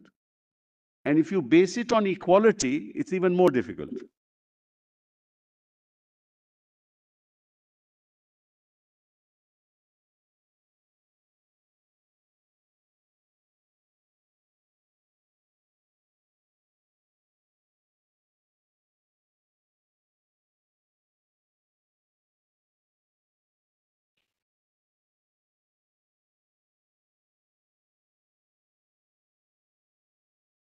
Now, let me assume that Parliament were to pass a law tomorrow in respect of same-sex unions. What if that law is challenged saying that you are treating equals unequally?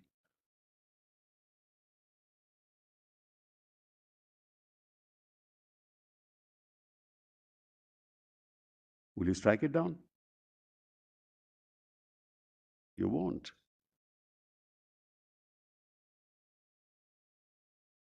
That's the answer to the question. 14 requires equals being treated equally. Equal work for equal pay for equal work.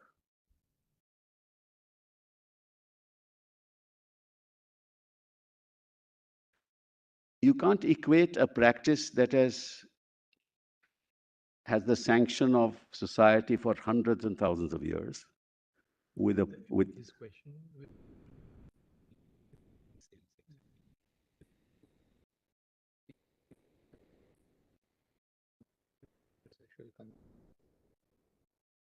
still be upheld.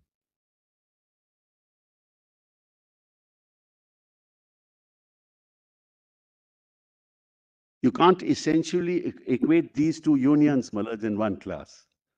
You can't essentially do that. Therefore, this debate of procreation, love, trust, all that, Malaj, is really beside the point. Just as you can't deal with transgenders in the same class as same-sex. Can't deal with that as same class as heterosexuals. So you'll have to have separate regimes. To what extent will you recognize? To what extent you won't recognize? Whether you will give them some civil rights. But I think the starting point of that is recognition of their sexuality, of their sexual identity. It is my request that this court declares that.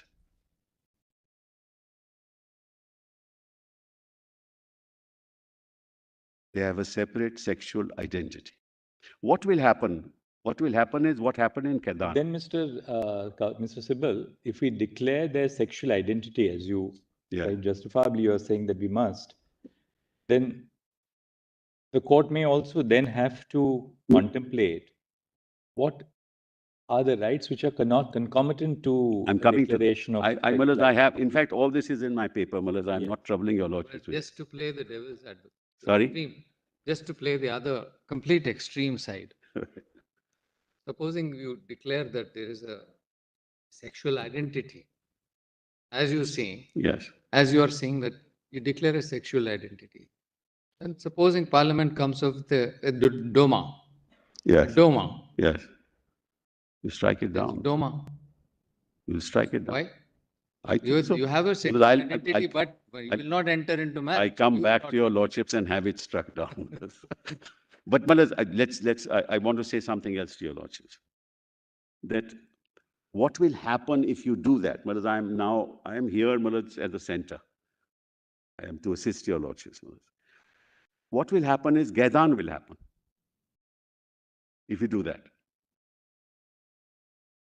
In your rent relationships, Malas, you will automatically get the right for the spouse to.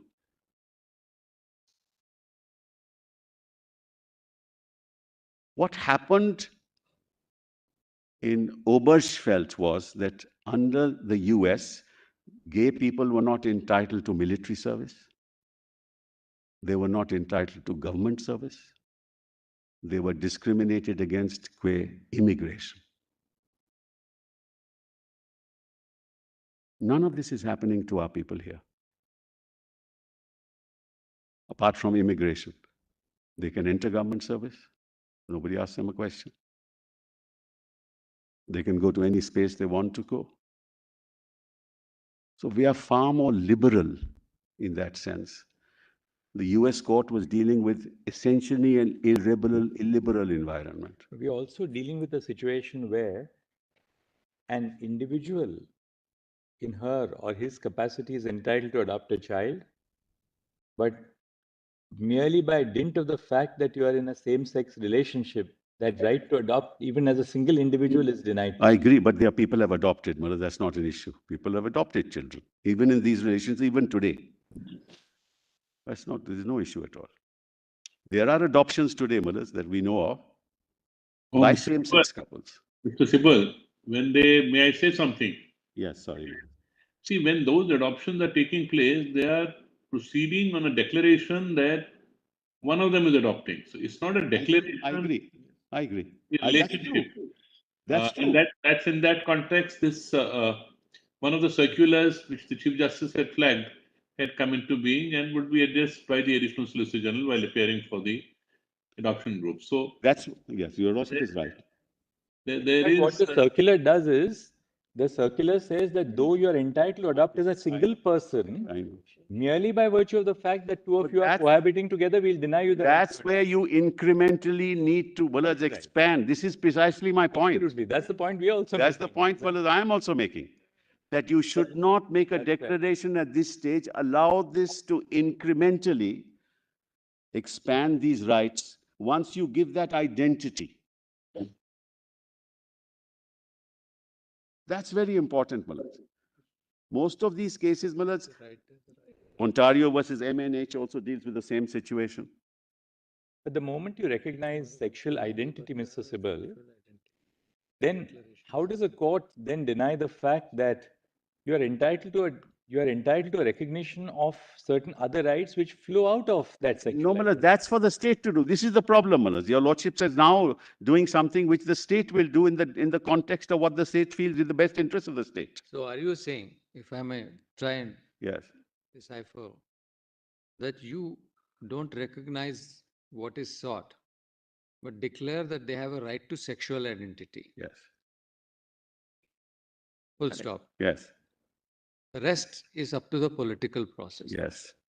The political process means the democratic process, not really legislation. Yes. Yes. There has to be, this thing has to play out. Correct. A social awareness. That's right. Some of them can be, sorry, I'm interrupting. Interaction. Yes. Like rights are fleshed out, and that's how legislations and laws are made. Correct. And administratively, some of these things can be resolved administratively also. So allow it to organically, grow instead of an imposition through a declaration. This is my suggestion, it's all for your lordships to consider. Mr. Sibal, are you suggesting that in the appropriate context of the Solicitor General saying that a committee of presided over by the Chief Cabinet Secretary will look into the administrative issues? So is it your suggestion that if this declaration was to be given by this court, coupled with the administrative aspects which should be dealt with by the committee, and a third aspect would be at times maybe in a request to the legislature to look into enacting a suitable act to deal with this scenario. Is that what you are suggesting? But it's not the third step. It's not the third step. No. Actually, you should allow the administrative committee to look at innovative solutions to deal with the issue. But that will facilitate the process, Malaj. If you don't do that, give that declaration, it won't facilitate that process. And what is the apprehension of the third? One is not directing the legislature to do it. That's not what is being said. Well, I had in mind would the to call upon the legislature to debate this issue. Malaj, no, I don't think you should do that either, Malaj. It's my request, Malaj. I don't think that in the context of separation of powers, Malaj, that's not what should be done by the court. Malaj, your lordships have not done it before. Your lordships have, what have your lordships done in all these cases, Vishaka and others? I'm sorry.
Yeah. So, Malaj, so what I was saying was, and that is a given, Malaj, nobody can dispute that fact that they have a separate sexual identity.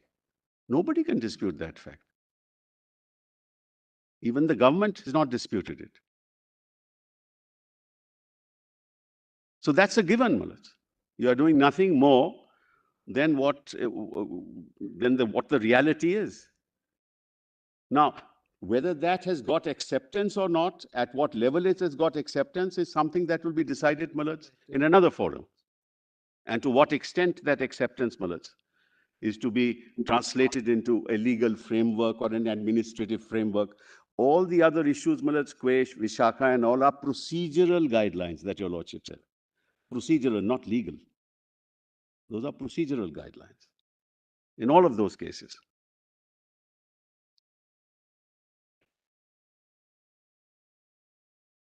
They are not substantive law.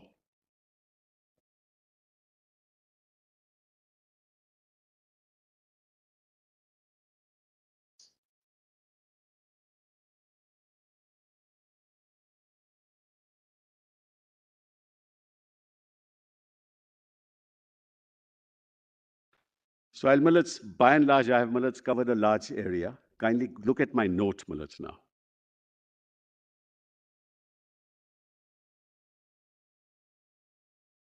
Give you enough time so that you...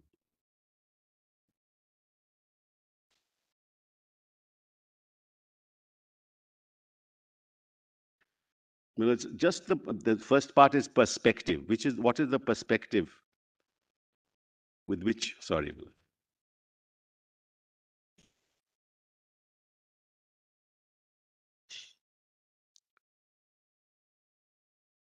Lordship has that?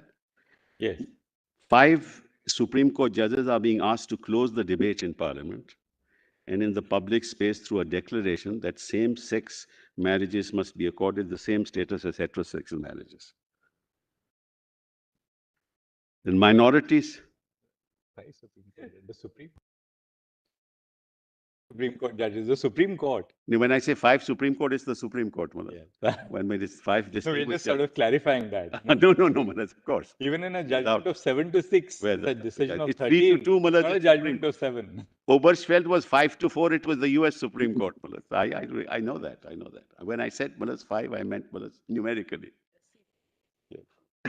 Minorities of all hues, like minority opinions, are protected from institutional discrimination, but they cannot demand as of right that they be accorded a status that should only be bestowed through legislation.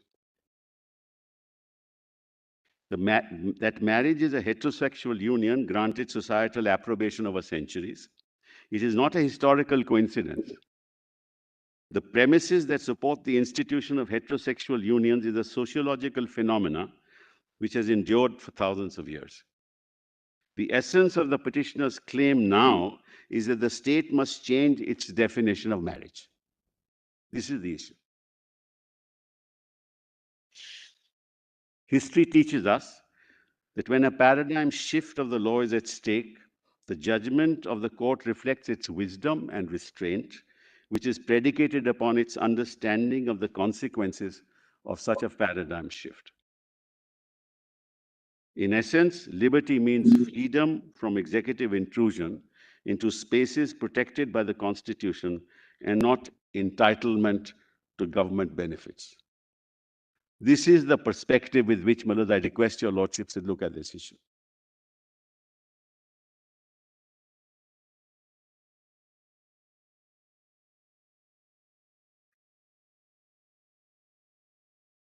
Then, the quick summary of arguments.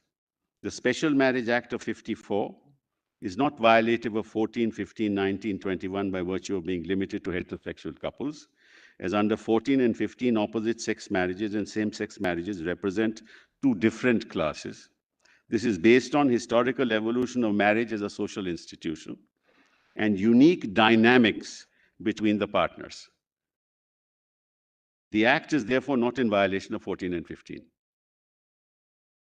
Under 21, there may exist a right to choose one's partner as a function of privacy and dignity. Hence, members of the LGBTQIA+ community are at liberty to choose their partners as per the customs and usages as evolved, if any. However, there is no fundamental right to the legal recognition of such unions by the legislature. As of now, the only recognition that is available in law is in respect of unions between man and woman. The Act is therefore not in violation of 21. Refer to Puttaswamy, the passages, I don't have to, your lordships are already aware. Then, I am very strongly opposed to this reliance on foreign judgments, quite frankly. Foreign judgments where same-sex marriages are delivered in the context of the socio-cultural environment of the relevant country and in specific factual contexts. Therefore, they cannot influence the decision-making process in India.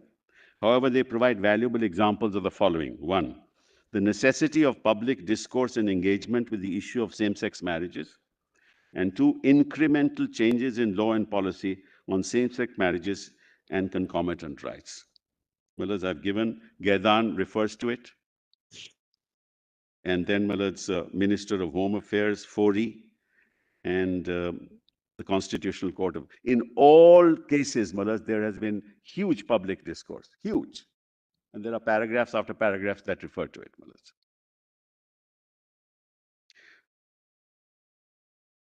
The legal recognition of same-sex marriages is a matter for Parliament to reflect and act upon. The LGBTQIA plus community may be declared as a sexual minority, just as transgender community is recognized for their separate gender identity. This is another aspect that your lordships may explore. It's akin to minorities, which must be, in a secular constitution, must be given protection. So there are two-pronged, Millard's, declarations that your lordships can think of. One, their separate sexual identity, and as a sexual minority, protection of the state. They are also a sexual minority, and minorities in a secular state need to be protected. So the protection in a secular state available to minorities generally should also be available to sexual minorities. Persecution. I would put it in a wider perspective. Minority in a democracy. Every minority in a democracy. Yes, I agree, Malad. I agree. Yeah. When I said when secular... You need not... All right. Here, there are minorities which are not... You see, there's a certain connotation. I understand. I appreciate discrete that. I was... discrete minority concept. I agree, Malad. I was only thinking in the other context. Yes, I agree. Broadly. So these are two areas your lordships can think of, Malad, taking it forward. Now, let's come to the... Then, the text, purpose, and intention of SMA only contemplates to deal with heterosexual marriages. The court cannot interpret the enactment and declare that the SMA covers same-sex marriages through any process, according to me, misinterpretation. I've written the word interpretation, recognized by law. It will be completely misinterpreting the statute. In fact, one of the questions, and I don't want to waste your lordship's time, was asked, when you refer to person in 4.1, what does it mean? Well, when you refer to person in 4.1, at that time they are unmarried. So you can't refer to them in any other way. It's as simple as that.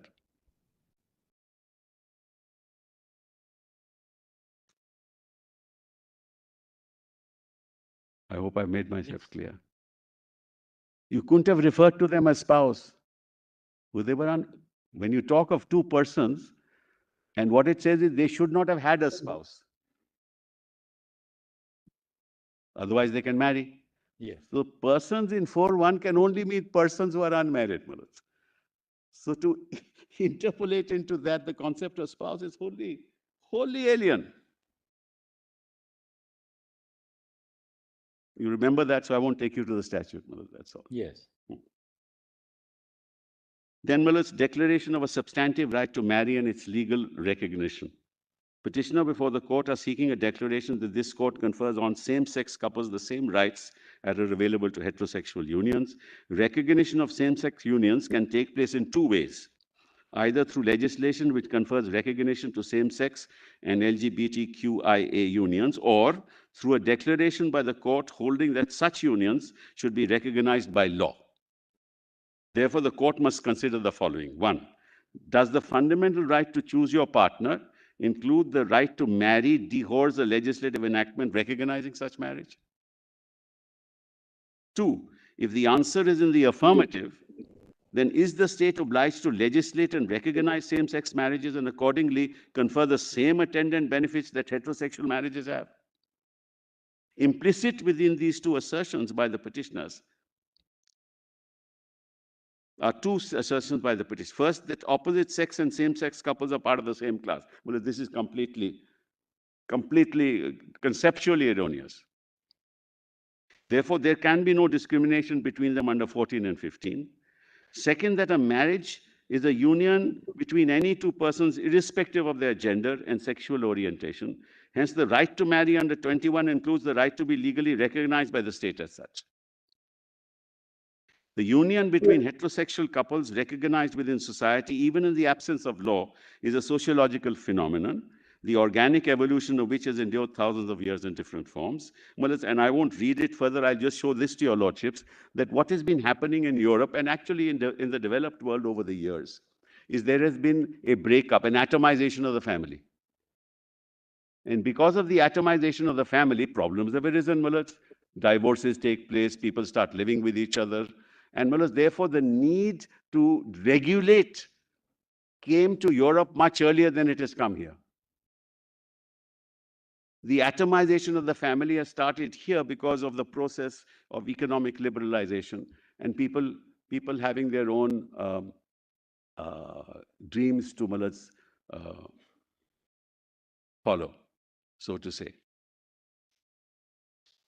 So it is this process that needs one, recognition, two, needs evaluation, and three, needs legislation. So first recognize, then you evaluate, then you legislate. You don't have a declaration from the court saying, this is what we decide.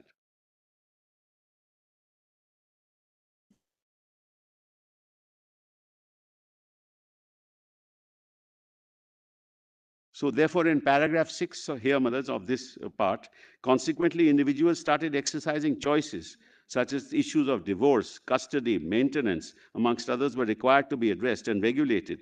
This could only happen through the medium of law.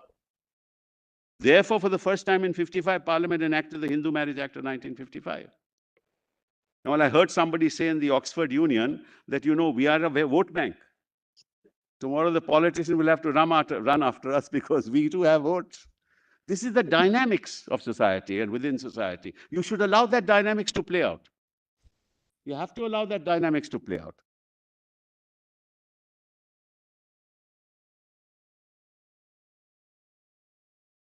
Then 7 is important from our standpoint.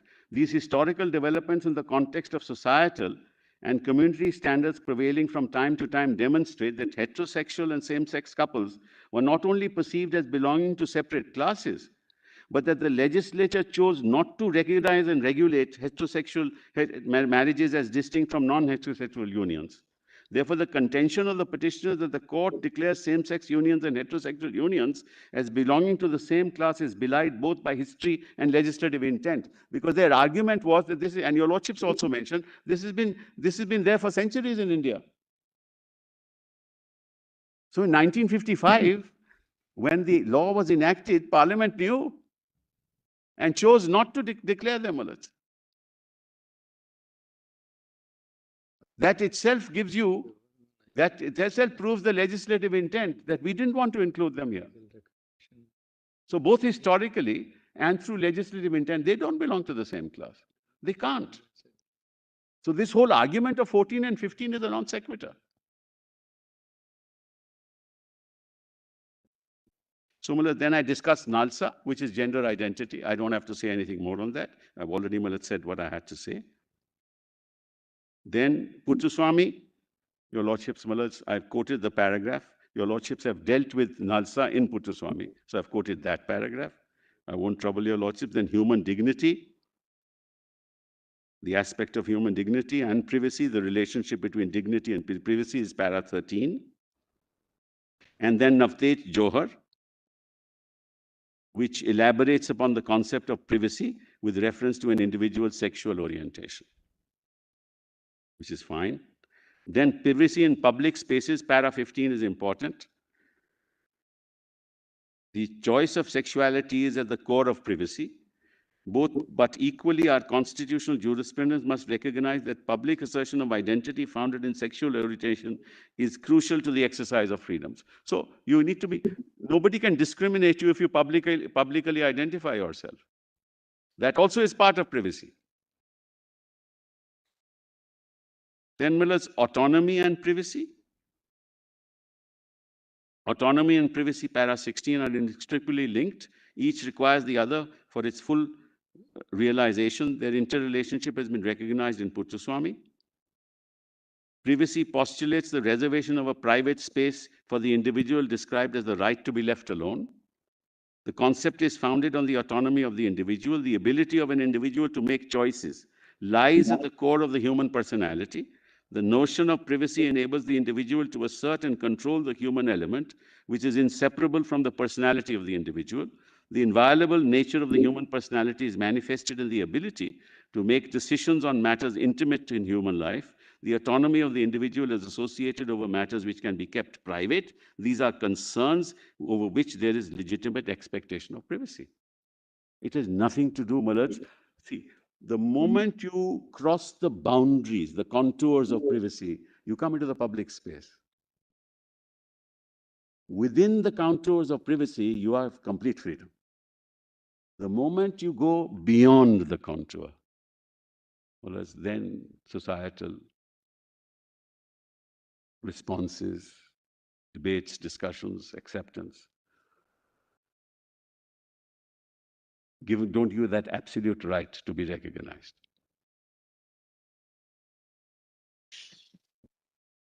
So then, Malaj, sorry.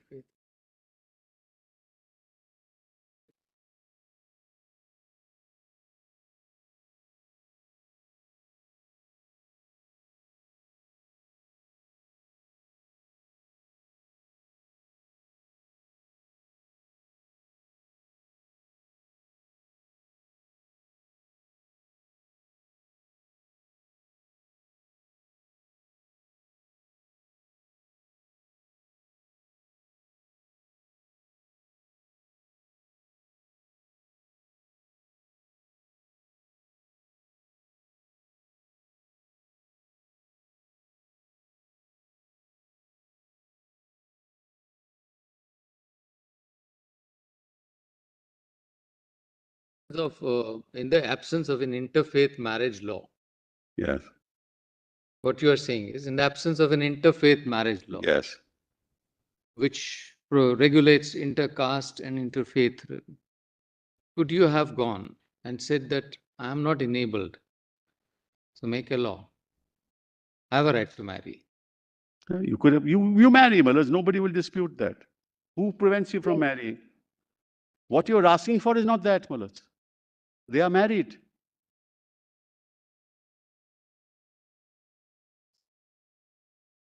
The problem is not that, Malaj. You can call it by any name, which is why, Malaj, it's really not necessary for your lordship to say marriage is part of 21 or 14. Marriage is a union of people. It's inalienable. I have a right to be together with anybody I want, maybe same sex, maybe heterosexual, maybe anything. This is the problem. It is the recognition which matters. It's not the union which is a given, Malaj.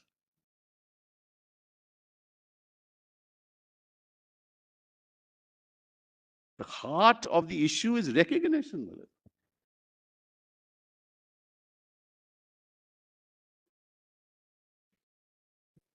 What?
Now, Malaj, paragraph 19 at page 9.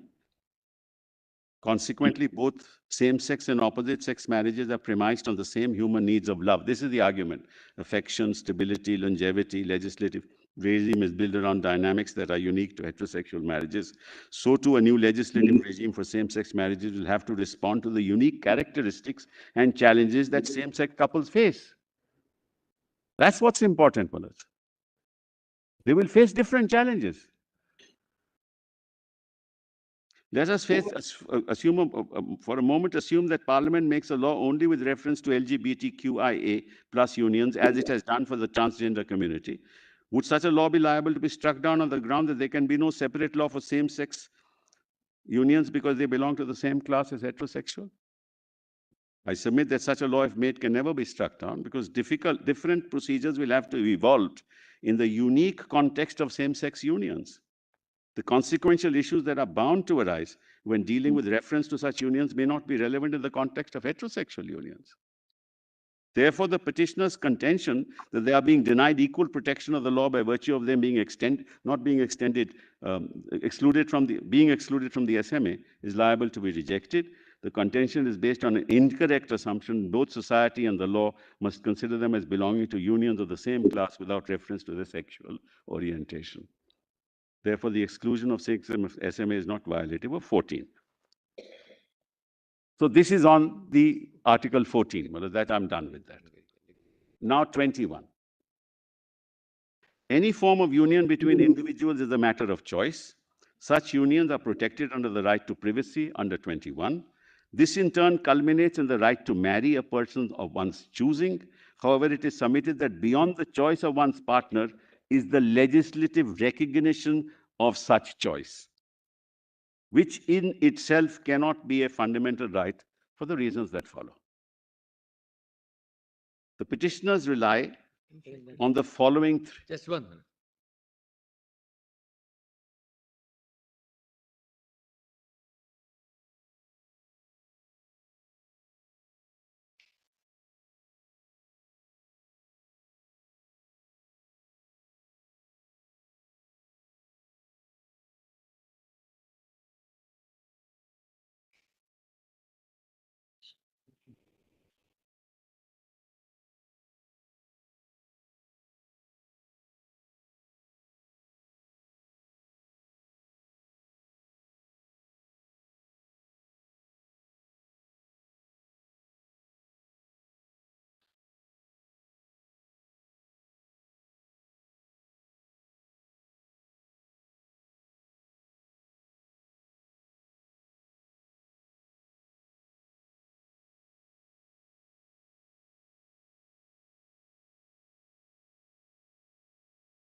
It is. And then if you Gets take it slightly wider Yeah. in terms of that concentric circle, Yeah. the largest circle, the broadest argument is there is no fundamental right to claim any legislation. You have a fundamental right, negative rights, positive rights. So if they are infringed, you come to court or enforce it. Right. But there is no right to claim a legislation or a legislative That's regime. precisely why we have the Constitution. Precisely for that reason. In an orderly society, you need the rules of the game to be played out on certain fundamentals. And that fundamental law is the Constitution. So you are saying that the drill down of this whole case is that what is being claimed is a legislation, Yeah. a right to a legislative recognition of the institution. That's what is the heart of Therefore, it. your submission is really say, okay, go ahead and get married. Yeah. There's no restraining an individual That's from right. getting married, even if you belong to the You- same sex. Yes. But actually you the can't really insist on Yes. the I think legislature enacting a law. Short of court recognition. Yes, exactly. actually the solicitor did say something on that, but you're building on it and Yes, yes. We always build millets on the yes. on the basis of what. That's what ultimately all science builds on failures, Mullas. Yeah, these Yes. are new territories. I'm building on success. If I am looking ahead, I'm standing on the shoulders Yes. of big giants, is what he said. Now, Mullas, para 25. Bernard Shaw said that. That's right. I was trolled, Mullas, thinking that I'm sitting on this side, Mullas. But I'm assisting the court, I'm on no side.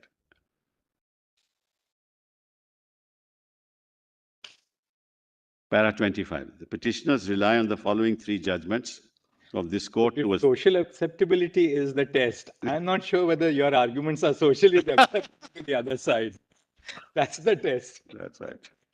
What's recognition is what No, we do our best, Mullas, to the best of our ability, and we need to take it forward. We don't need to be anachronistic, Mullas. We must recognize the reality, both in terms of aspirations as well as on the ground. And ultimately, Mr. Sibal, the human race always survives on a sense of optimism of a better future. Always. And that's what we live on as well as judges. Absolutely. Absent that, what are we doing our job for? That's why we are here, Mullas, as partners in this enterprise. Absolutely.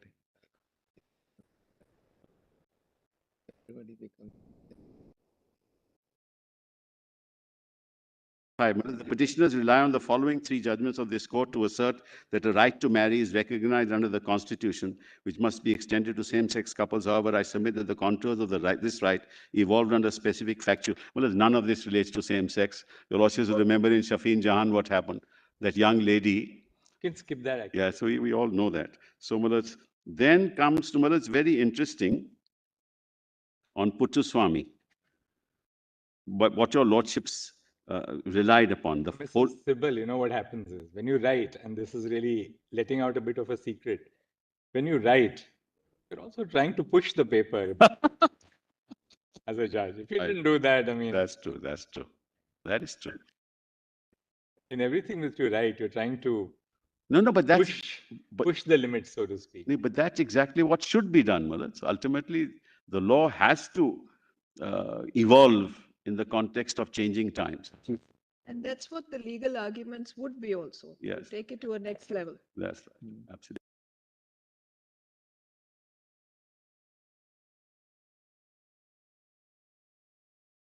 So, Mullas, your lordship talks about, sorry.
30, Malad, what Aristotle said is true even today, Malad. I just read that quoted by para 30. Greek philosopher Aristotle spoke of a division between the public sphere of political affairs, which he termed as polis, and the personal sphere of human life, termed oikos. This dichotomy may provide an early recognition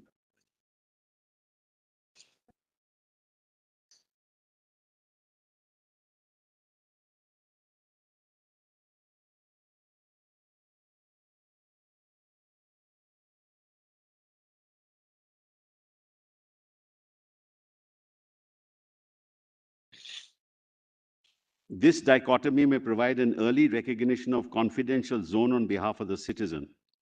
And then Aristotle's distinction between the public and private realms can be regarded as providing a basis for restricting governmental authority to activities falling within the public realm. On the other hand, activities in the private realm are more appropriately reserved for private reflection, familial relations, and self-determination. I won't read further, Malas. Your Lordship's quotes other things, but this is rather instructive. Para 31, further the court dwelt upon the right to be let alone. Malas, let's leave that. Roscoe Pound, we can leave that. And then, Malas, so para 34, Malas, after I've quoted all this, para 34 at page 13, the right to be let alone or left alone, which necessarily contemplates a negative obligation on the state and on society to not interfere with choices that impact no one other than the person making them. However, where the exercise of the right to privacy has a public dimension, the state may create regulations in the larger interests of the community. The right to be left alone. Yes. So it is submitted that the legal recognition of marriage goes beyond the private sphere into the public domain, it being an institution with ramifications for society at large. To hold choice to be the basis of any form of LGBTQI plus union, and their recognition cannot ever be a fundamental right. Societal standards evolved over centuries and have a vital role to play in any exercise of recognition by the state. The state has regulated the parameters of choice within the conspect. There's something wrong with us. There should be a full stop. Within the conspectus of marriage, whether that be in terms of the number of partners, bigamy, polygamy, or in terms of the age of marriage. This regulation is based on societal propensities, which for better or worse, guide the legislature in the choice of its policy. If individual choice or the choice of unions were to be the basis of the grant of legislative status, then any form of union amongst individuals could receive such status. That by law is impermissible because no fundamental right is absolute, and the contours of exercise of each fundamental right are determined by law, but subject to interpretation by the court from time to time in the context of new challenges faced by society as it evolves. Then, Mullahs, I've dealt with Obergefell, and Mullahs, the four principles, I won't read the judgment. Obergefell relied upon four principles, and according to me, completely wrongly. Because the four principles were relied upon in the context of Zablocki, which was payment for parental care before you can marry, which had nothing to do with the right, and loving, which was interracial. And from these two judgments, they extracted the principle that they laid. I just want to... Which was the first one? Zablocki. Zablocki and then loving. Those are the two judgments. Virgin. And both are irrelevant to the issue.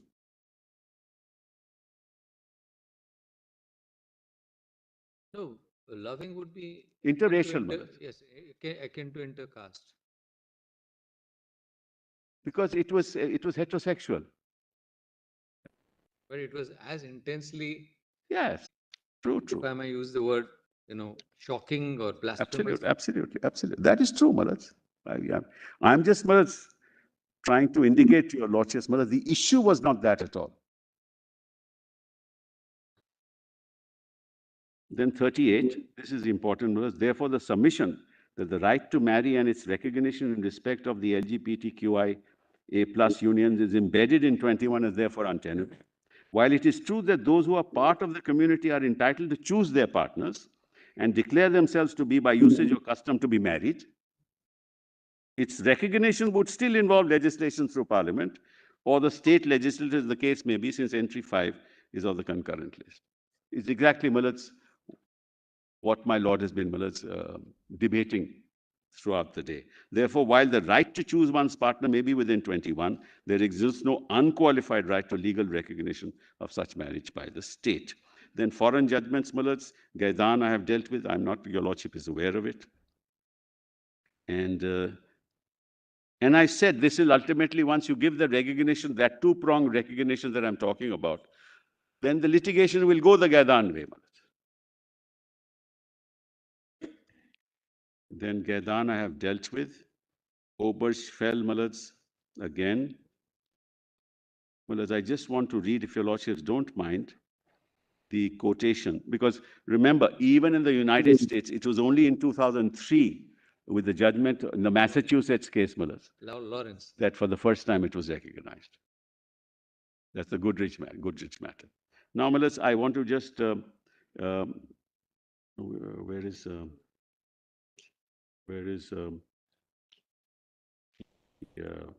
Roberts? Roberts is gone. Huh?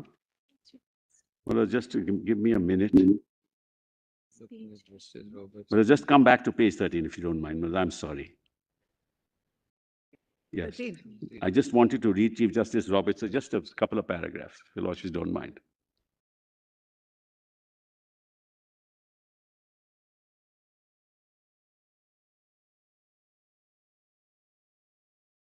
Para 37, and just the quotation, Mullahs, if I may read. Yes. But this court is not a legislature. Whether same-sex marriage is a good idea should be no concern to us.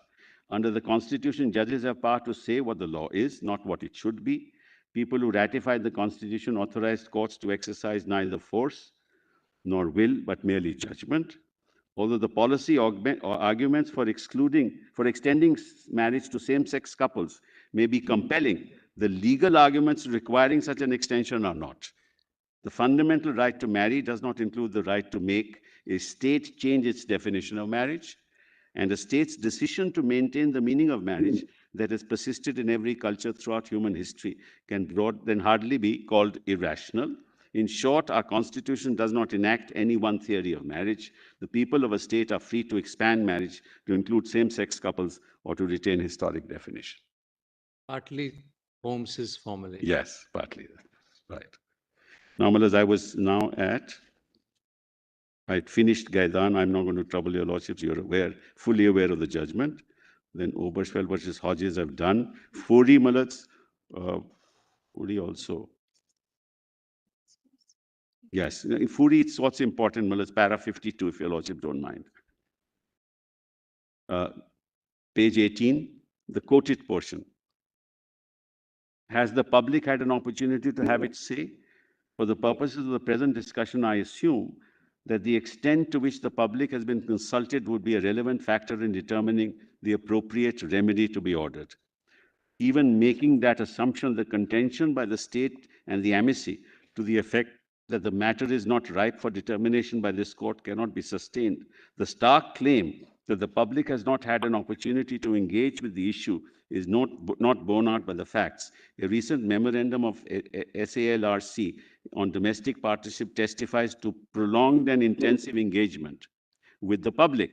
The memorandum establishes three things. First, there has been extensive public consultation over a number of years. Secondly, a final SALRC report can be placed before Parliament within a relatively short period. Thirdly, the report can be expected to contain a comprehensive proposal intended to provide appropriate relief, which is in a format quite different from that which the applicants propose. The matter of the relief to which some same-sex couples are entitled would therefore appear to be ready for prompt consideration by Parliament. The orders to be made by this court should be taken account of this fact. This was the extent of consultation, Millards.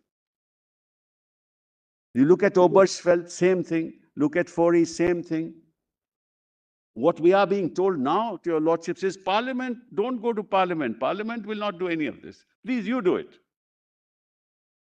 It is completely inconsistent with what's happened in other jurisdictions.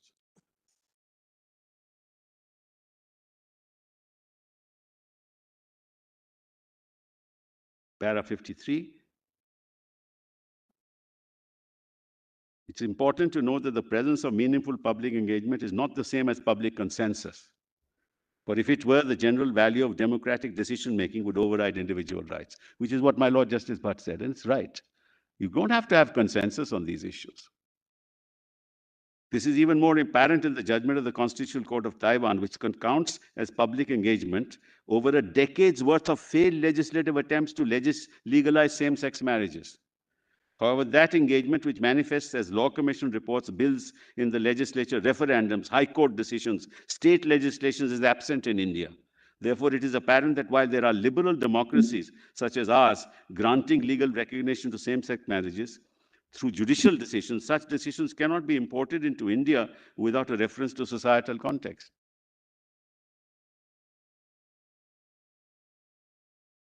So public engagement goes hand in hand with another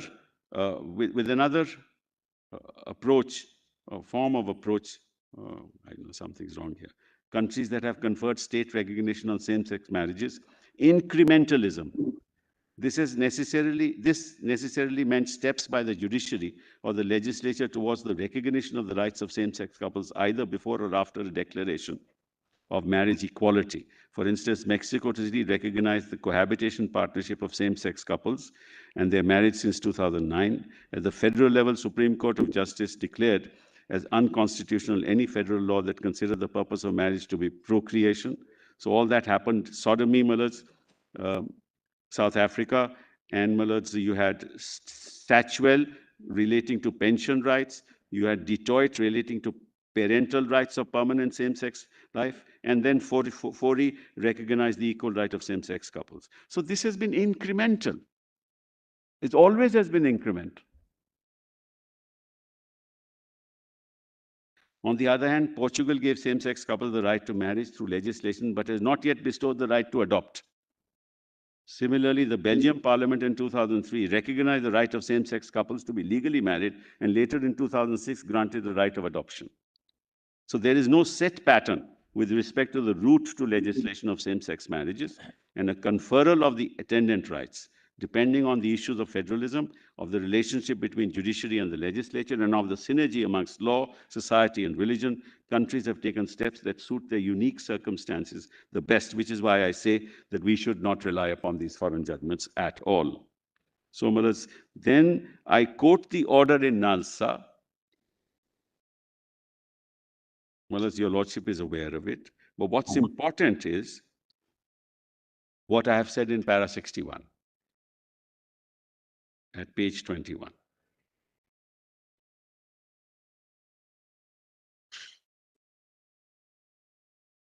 And I'll leave it.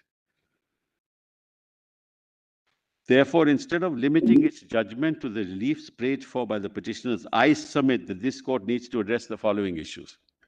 Whether the LGBTQI plus community, being a sexual minority in a democracy, I changed the word, Mullets. The lordships may change that for me. In a democracy, is entitled to be protected even in the absence of a law, given that their sexual orientation is different from heterosexual persons. The necessity of procedures which recognizes, without conferring the status of marriage, the impediments that come in the way of the LGBT unions. 3, the necessity of administrative procedures, as the government has suggested, and guidelines recognizing that sexual orientation is a physiological phenomenon and the same-sex unions involve intimacy outside the heterosexual world, and that such unions cannot be discriminated against.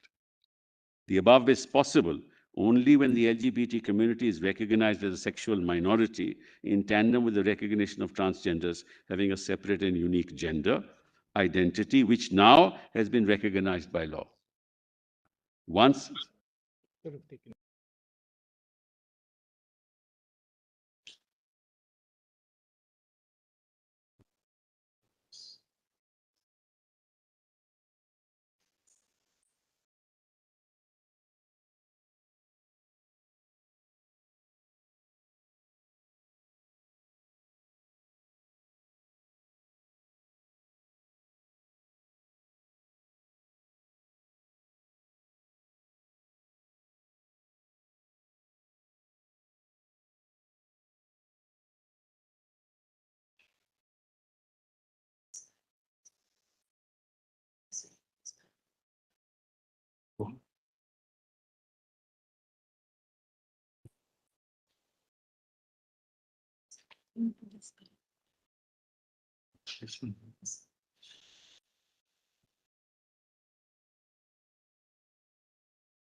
The above is possible only when the LGBT community is recognized as a sexual minority in tandem with the recognition of transgenders having a separate and unique gender identity, which now has been recognized by law. Once the court, through a declaration, recognized the community as a sexual minority having a separate and unique sexual identity, then issues with reference to civil rights, such as adoption, gratuity, surrogacy, can be addressed by government through stratagems which may involve administrative solutions, both within the government and the public sector. Till Parliament addresses the issue of legislation, the government can, through executive actions, consider the recognition of certain rights which are necessary in the fulfillment of the aspirations of the LGBT community. Then, the next part of it, I don't want to deal with because it deals with the Special Marriage Act. I don't think that's necessary, Malas. All that I say at the end is, in a way, this moment should be celebrated, that your lordships are at least dealing with the reality of the situation. But that celebration must not result in an overreach. Though it must recognize the reality and set systems in place for the state to move forward. But without moving forward, Mullets, many of these people will be discriminated against. How that is to be done, in what manner it is to be done, Mullets, I think that the government can ponder over it. But as for me, Mullets, I think that what they've asked for is not a fundamental right. What they must get is something short of it, but something that's meaningful. Thank you very much. Thank you, Mr.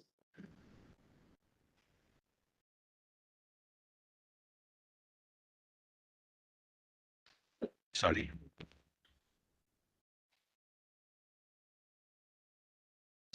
Yes.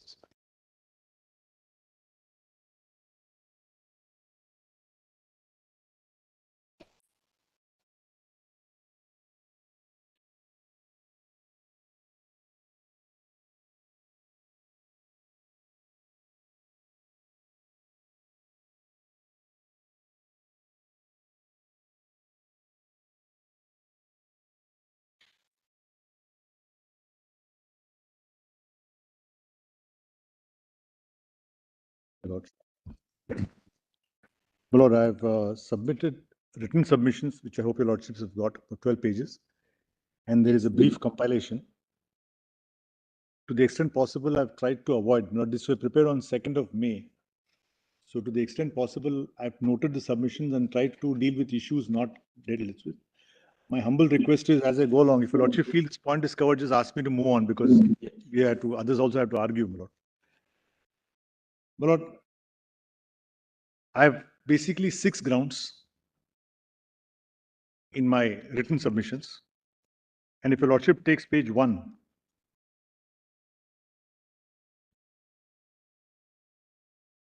my Lord, the first proposition which I wanted to make was, a lot was asked on, is there a fundamental right to marry? And my submission in my first part of my note is that, if your Lordship has got my note, Yes. the 3 cases, Puttaswamy, Shafin Jahan, then you have Navtej Johar, when they use the word right to marry, they really were meaning the right to cohabit, the right to live as a union. There was no concept of a marriage in the sense of the Hindu Marriage Act or the Special Marriage Act. Now, my Lord, the same-sex marriage, I did some research. I could find it only in para 479 of Puttaswamy, of Justice Nariman's judgment, where, if your Lordship kindly sees at page 2, his Lordship says, rights of same-sex couples, including the right to marry. Lordship has got the bold, yes. Now, this is a bit ironical because this judgment was delivered 1 year before Navtej Johar. So at that time, it was an offense. So it could not be a fundamental right to marry. So, but anyway. No, but in Puttaswamy, we had expressly cast doubt on the judgment which overturned Nas Foundation. Correct, Nas Foundation, yes. So in that sense, yes, but I'm just saying that this was recognized. Now, please come to para 126, 167 of Navtej Johar, where then, my Lord, the Chief Justice has set out what was the stand taken by the petitioners at that point of time. 1.3, Lordship has got 1.3. The above authorities capture the essence of the right to privacy. There can be no doubt that an individual has a right to a union under Article 21 of the Constitution. When we say union, we do not mean the union of marriage, though marriage is a union. As a concept, union also means companionship in every sense of the word, be it physical, mental, sexual, or emotional. The LGBT community is seeking realization of the basic right to companionship, so long as such companionship is consensual, free from the vice of deceit, etc., etc. Now, my Lord, what my submission is, when your Lordship says there's a fundamental right to marry or a right to marry, the Lordship is basically declaring a law, and I'm going to come to what is the status of a court declaring a right when I come to the 6th part of my submission. But now, once the Lordship says, for example, in Navtej Johar, that you decriminalize a gay relationship, from that time onward, the law declared by the Supreme Court says that it's no longer a crime to have a same-sex union. And that's what it stops.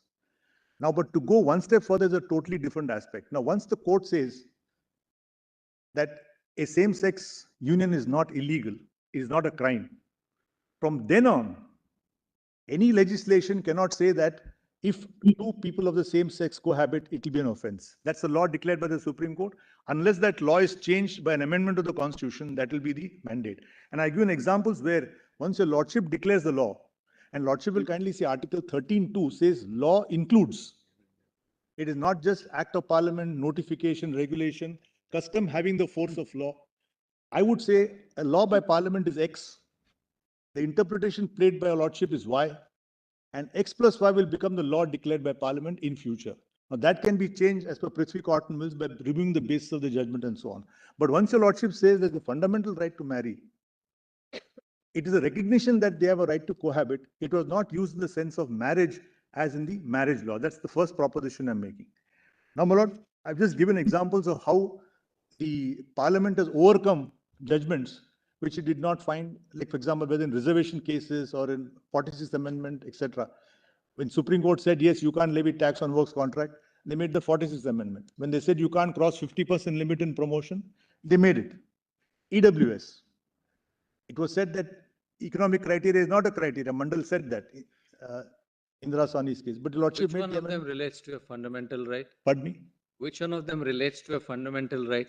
I beg your Lordship. Which one of these judgments. relates to a fundamental right? The right to marry. Apart, no. Fundamental right. You see, when you're giving these examples, A, B, C, D, E, Yes, yes.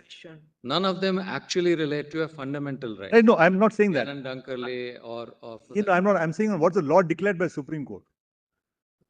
Lord, I'm going to come to derivative rights and enumerated rights a bit later. Yes. Lord, I'll get your Lordship's point. I'm going to come to that later. What's an enumerated right and what's a derivative right? What is the status of a derivative right? I'm going to put that proposition. But all I'm saying is, when you say fundamental right to marry, proposition 1 is it meant marriage in the sense of cohabitation, in the sense of peaceful union. And secondly, once the court says there's a right to marry, that becomes the law. Future legislation will have to take that into account. It can't transgress that unless that judgment is set aside. Now, please come to the next proposition. Well, I'm going a bit fast, if your Lordship. No. Prohibits debate in Parliament. Pardon me? Prohibits debates in Parliament. Yes, as learned solicitor says, that also prohibits a debate in Parliament. Once the Lordship has said there's a right to marry, Parliament cannot then debate that there is no right to marry. We are going to. I'm just making the proposition. Yes. What's the meaning of a law declared by Parliament? And when you say fundamental right to marry, what it means? Now come to Special Marriage Act. Now, if a Lordship comes to the prayers in the writ petition, in my compilation, at page 117, Lord, there are totally 20 writ petitions. And when we decide this list, my Lord, the writ petition, we must also bear in mind what are the prayers. And my Lord, my colleague Mr. Amanja has taken the trouble. Please come to page 117. Of your compilation. Compilation, yes.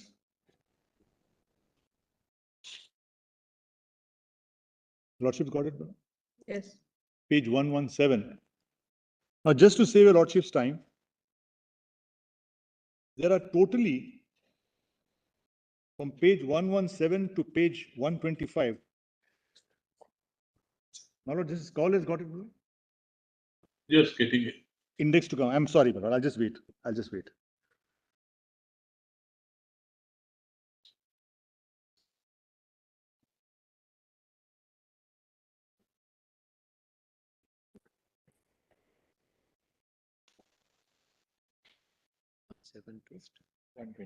Lord, out of 20 writ petitions, Yes. 12, my Lord, Justice Call has got it? Yes. Yes. 12 directly challenge various provisions of the Special Marriage Act. Some section 4, 7, 8, 9 schedules. Some want to declare the entire law invalid. Then, Lord, I'll just make a note. Lordship will just kindly note.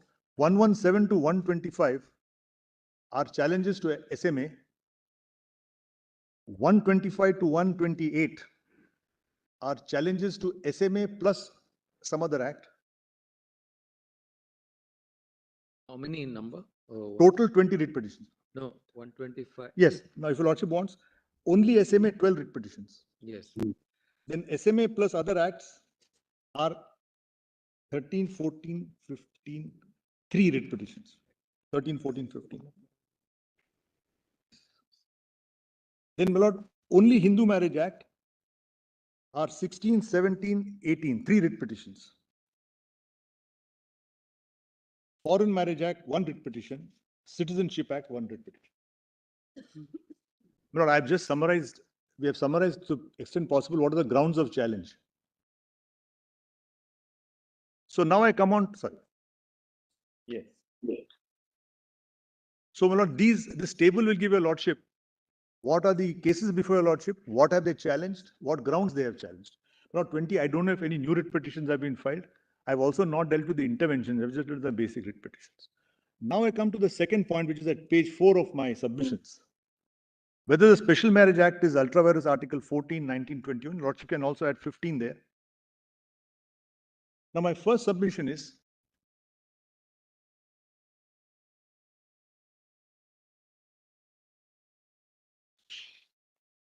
And Your Lordship, just make a note of it. In my compilation, at page 1 to 3, I've set out the statement of objects, but Your Lordship has repeated several times. It's a law to permit interfaith marriages. Right. Now, the proposition I'm making to Your Lordship is, if a law has been made to solemnize or legalize interfaith marriages, then the validity of that law made in 1954 cannot be tested on the ground that it doesn't provide or doesn't permit the recognition of same-sex marriage. Whether you apply the Ramakrishna Dalmia test or the arbitrary test, we must test the object of an act by the object for which Parliament made it.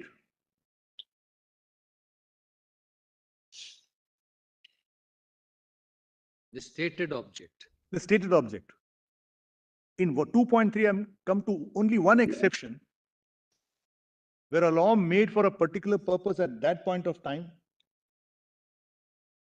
would fail subsequently, and that is the maxim of Cesante Ratione Legis, Cesante ipsa lex, and that's the reason why Your Lordship struck down or diluted 377, because the section says carnal intercourse against the order of nature, and then the Wolfenden report and medical science clearly said there's nothing unnatural, there's nothing unlawful about it.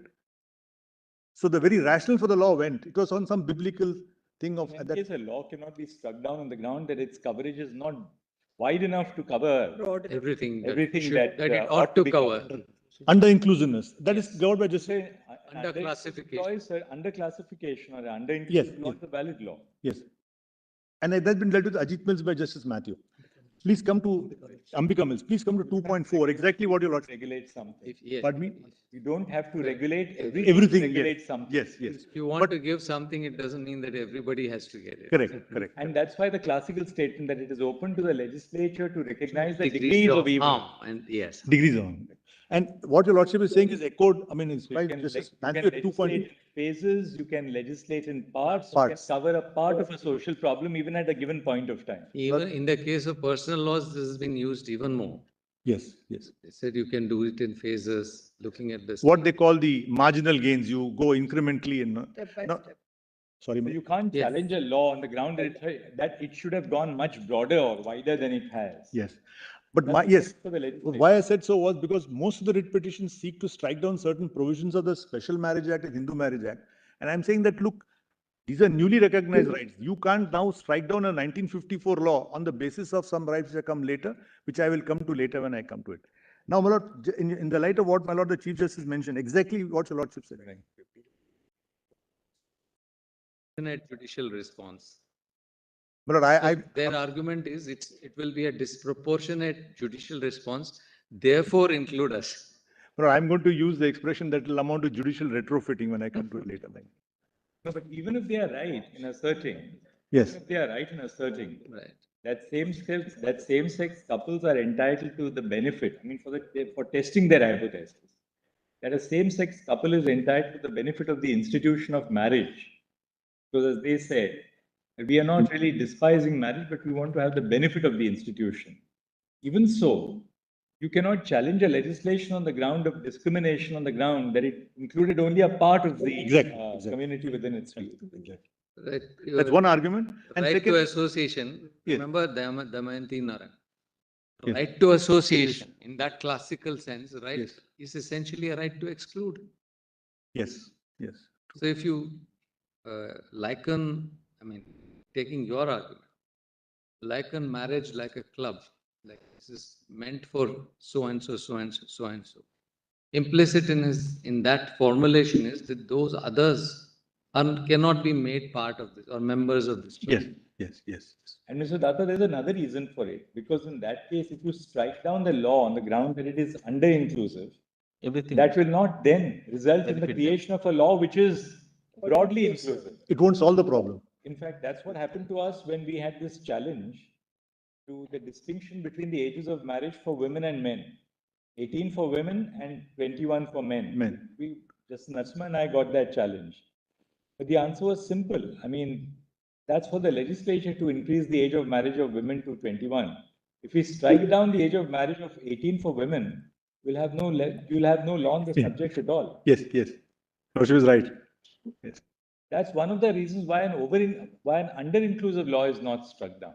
Yes. An over-inclusive law can be struck down because you are treating unequals equally.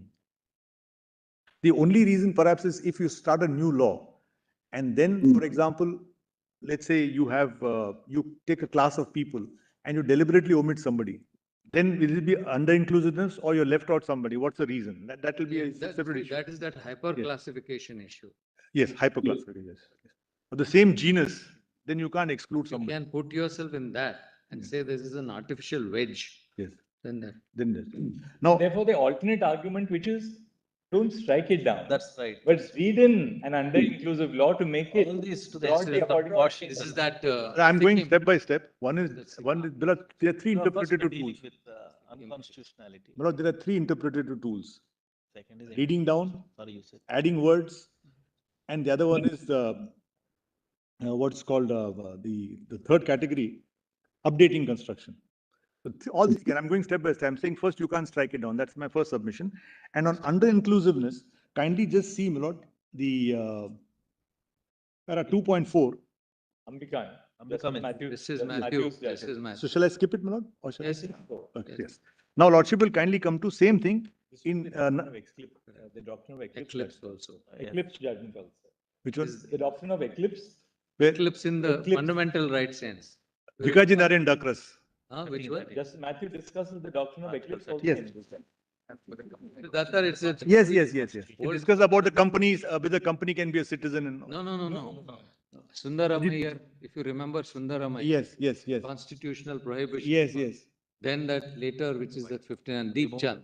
Yes. Then this is the third one. Voidable issue and so on. What happens if a law Hmm. infringes the provision of the constitution? Is it stillborn, or does it come at an eclipse? My lord, If it comes under an eclipse, then the shadow is removed when the eclipse is removed. then it becomes proprio vigore. It's gone and gone forever.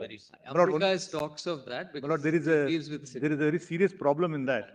I've made an article also, I put it in Bhopal. T.L. Venkatramaiah is the author of that question of distinction between a law void for lack of legislative competence And the and the prohibition. word lack of for constitutional limitations. Now, when the first Pesikaka case came, it came before a bench of three judges. Three, There was a difference of opinion. Then it went before five. Justice Venkatramaiah, sitting in a bench of three, had made this distinction of between legislative competence and voidness. When it went to five, the five-judge bench expressly said, we don't accept this distinction. In spite of that, in Sundaramaiah, he's brought it back. That's a sad thing, but anyway, that's now become the law of the The land. departure went into in Deep Chand. Yes. Because 13.2 is as much a prohibition Yes. to the legislation Yes. as in the case of 245. Lord, in fact, Justice Kaul has reserved a judgment. We argued at great length on the meaning of voidable in the context of Subramanian Swami's case. Lord, you strike down the distinction between that section Yes, 6A, yes. you classification. What happens? The law came in 2004. You strike it down in 2014. What happens in between? Then you got this British concept of the theory of second actor. All acts done in between, what happens? But what I'm submitting is, I'll just skip this question of under-inclusiveness. Same thing was mentioned in Navlaka's case, which is at page 5. Right? So under-inclusiveness, so I'll skip that, Lordship knows the proposition. Go ahead. Now come to para 3, third part of my submissions. What are the limits to altering provisions of the Special Marriage Act? Now, Lordship will kindly start my motion. Yes. Now, if your Lordship kindly sees, some of the prayers say, and I think Mr. Mukul Rothli's submission also says they gave a chart. Replace this word here, replace that word here, and then you will get the solution. Sorry. No, sorry. Get that extract. A judge must not alter the material of which the act is. The governed. C4 quote as point of justice. repeat it again. All seems to be locked out. Yes. There is no, is that. No, No, it's there. No, I think it's Lordship's. Yeah, you're right. I don't know if he's. Willing. Sanjay Dekho, also right. The other call, you are. Frame is frozen. That's correct. Yeah, that is, the other call is on. Yes. Yes. Yes. Now, Manoj, there I mentioned the famous oft-repeated case of Lord Denning. In fact, more equally beautiful than this, he says that English is not a perfect language. If you could, then it will be a divine prescience and so on. Then this last passage starts. So my next submission is, if you accept the written submissions of the petitioners, and start making changes, you're completely altering the fabric, which is not permissible by a court. Now, please come to what exactly happened in this case, in one case. Well, there is a question of, the court said that the right to speedy trial is part of Article 21. 7 judges. Then it went to a further point. What is speedy? How many months is speedy? Then the court said in 2 cases, they said specific time limits. If the trial goes beyond this point, 2 years. then the whole. And number of people started getting acquitted. Then what happened? It went to a bench of 7 judges in Ramchandra Rao. And I think Justice Raju took a dissenting view, but 6 judges held. Justice Lahoti is. Yes. Justice Lahoti's judgment, Lordship was right. Justice Lahoti's judgment, they held that however desirable this speedy trial may be, the court can't lay down a parameter and say, no, this is the time limit. And then he quotes Wade's monograph, which is worth extracting. Kindly see, my lord. And that is the reason which I will take me to the next thing of polycentric disputes. Lon Fuller's, Pardon me? Lon Fuller's Spider's Web, yes. Your lordship has quoted it also in one. There are 3.4. Please see, my lord. I would like to read this, my lord. The majority opinion delivered by a 7-judge bench of this court relied upon a cautionary note featured in the monograph Judicial Activism and Constitutional Democracy in India, which highlighted the difficulties the court would encounter while venturing into the domain of the legislature. It held in a monograph, Judicial Activism and Constitutional Democracy in India, recommended by Sir William Wade as a small book devoted to a big subject, the learned author, while recording appreciation of judicial activism, sounds a note of caution. It is plain that the judiciary is the least competent to function as a legislative or administrative agency. For one thing, courts lack the facilities to gather detailed data or to make probing inquiries. Reliance on advocates who appear before them for data is likely to give them partisan and inadequate information. On the other hand, if the courts have to rely on their own knowledge or research, it is bound to be selective and subjective.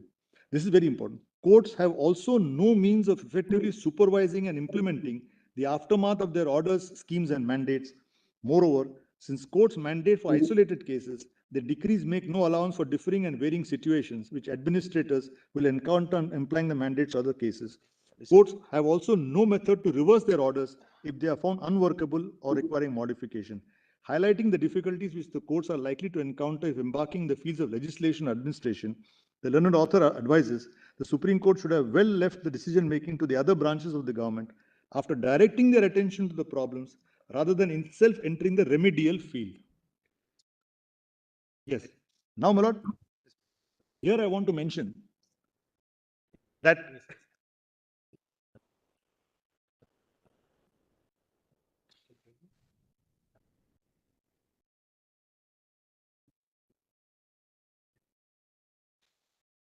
here, my lord, I've got Sometimes there is one of the very distinguished lawyers here is to make this argument that if the court gives a declaration, which essentially is part of the legislative domain, and declares that this is possible and this should not be done, there is no manner for a citizen to come and say this is wrong, because that's part of.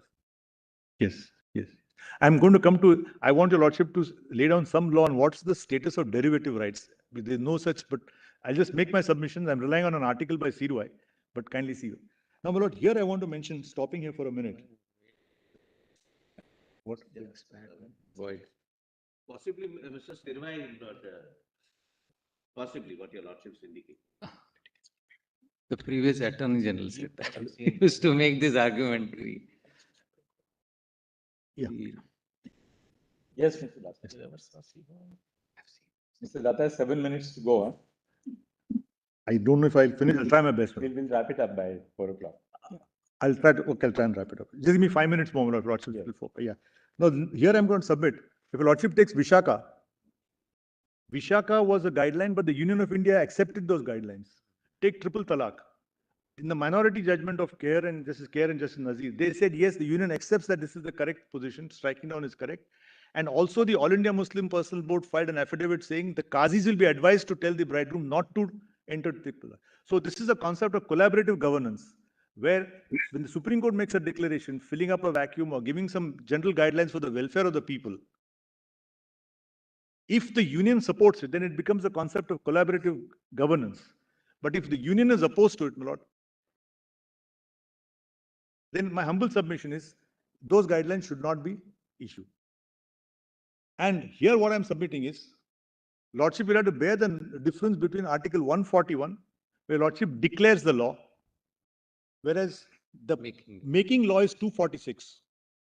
And there's an ocean of a difference between declaring a law under Article 141 and making a law under 246, 247, etc. Now, Lordship will kindly see on para 4. Correct. It's coming in polycentric. Lord, I won't take time on this. Limits of reading down, updating construction. Lord, Mazdoor Congress says you can read down, but you can't do the exercise if the provision is cast in a definite and unambiguous language. And my submission is the Special Marriage Act, the Hindu Marriage Act are very clearly cast. None of them call for exercising of the interpretation of reading down, adding words, or updating construction. Lordship will just make a note there. Para 4.1, 4.2, 4.3 are in the context of addition of words. Then 4.4 is updating construction. And my lord, much was made about the Madras High Court judgment of Arun Kumar, where they say the male pronoun is directly contrary to Madhu Kishwar in para 4.5. Now come to polycentric disputes. Now, my lord, this is lawn full of spider's web. And why do I call it a spider's web? Lordship has to visualize entry 5 of list 3. It contemplates marriage, divorce, adoption, wills, intestacy, succession, joint family, partition, and other issues where customary law prevails. My lord, I did a search. I put husband or wife in SEC. I got 542 hits in 542 places in different statutes. Some are, of course, repeal statutes. Put spouse, it comes in 233 places. So now, my lord, when your lordship is going to decide, if your lordship is going to put, as they prayed for, words into Special Marriage Act to give them recognition, then you are virtually entering into a polycentric dispute. Navtej Johar was monocentric, only 377. Shafin Jan was monocentric. Joseph Shine was monocentric. But this is a polycentric dispute where a large number of cognate provisions will be involved, and one cannot predict today what will be the side effect or the collateral damage or the collateral impact on other statutes.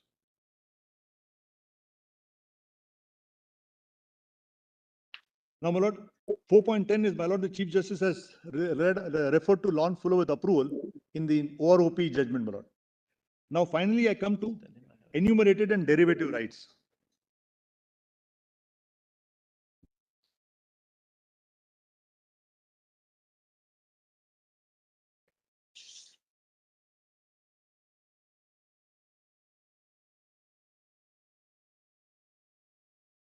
My lord, I finally come to enumerated and derivative rights.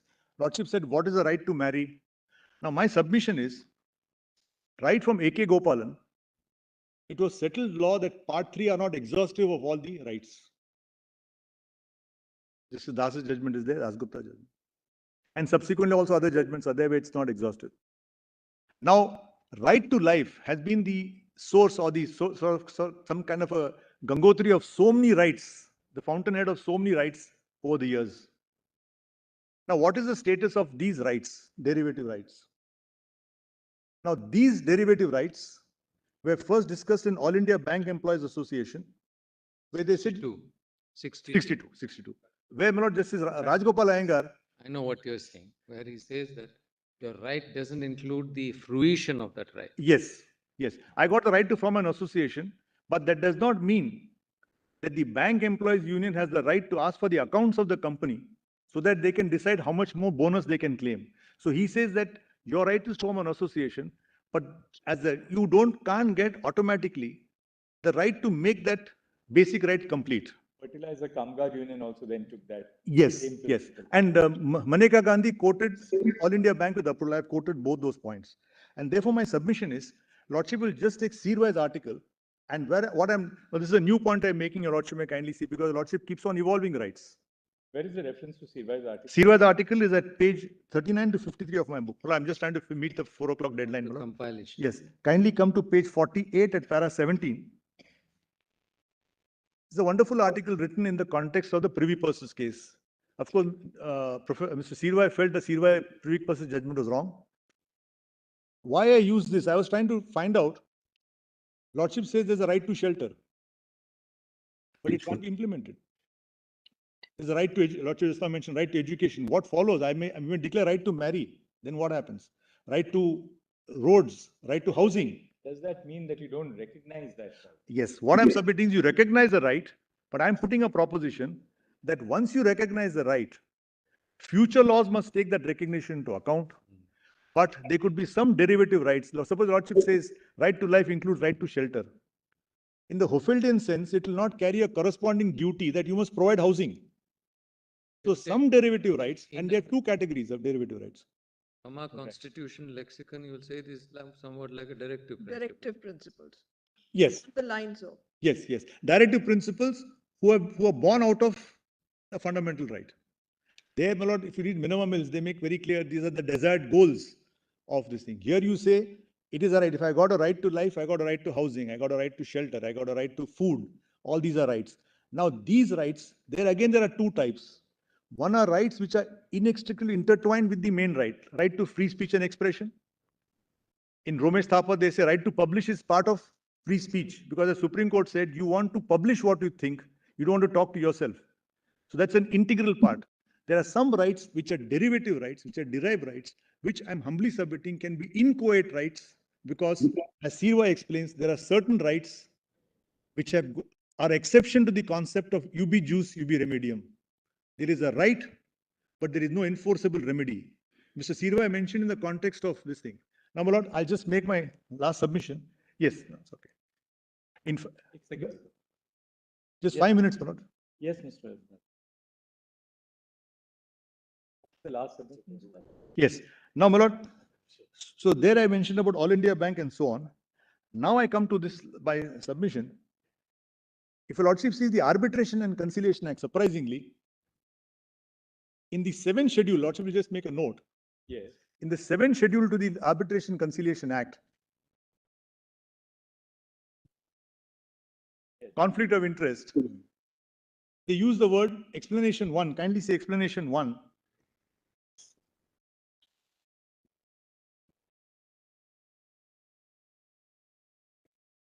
Seventh schedule explanation or Explanation 1 in the 7th schedule, after para 19. Yes, 1.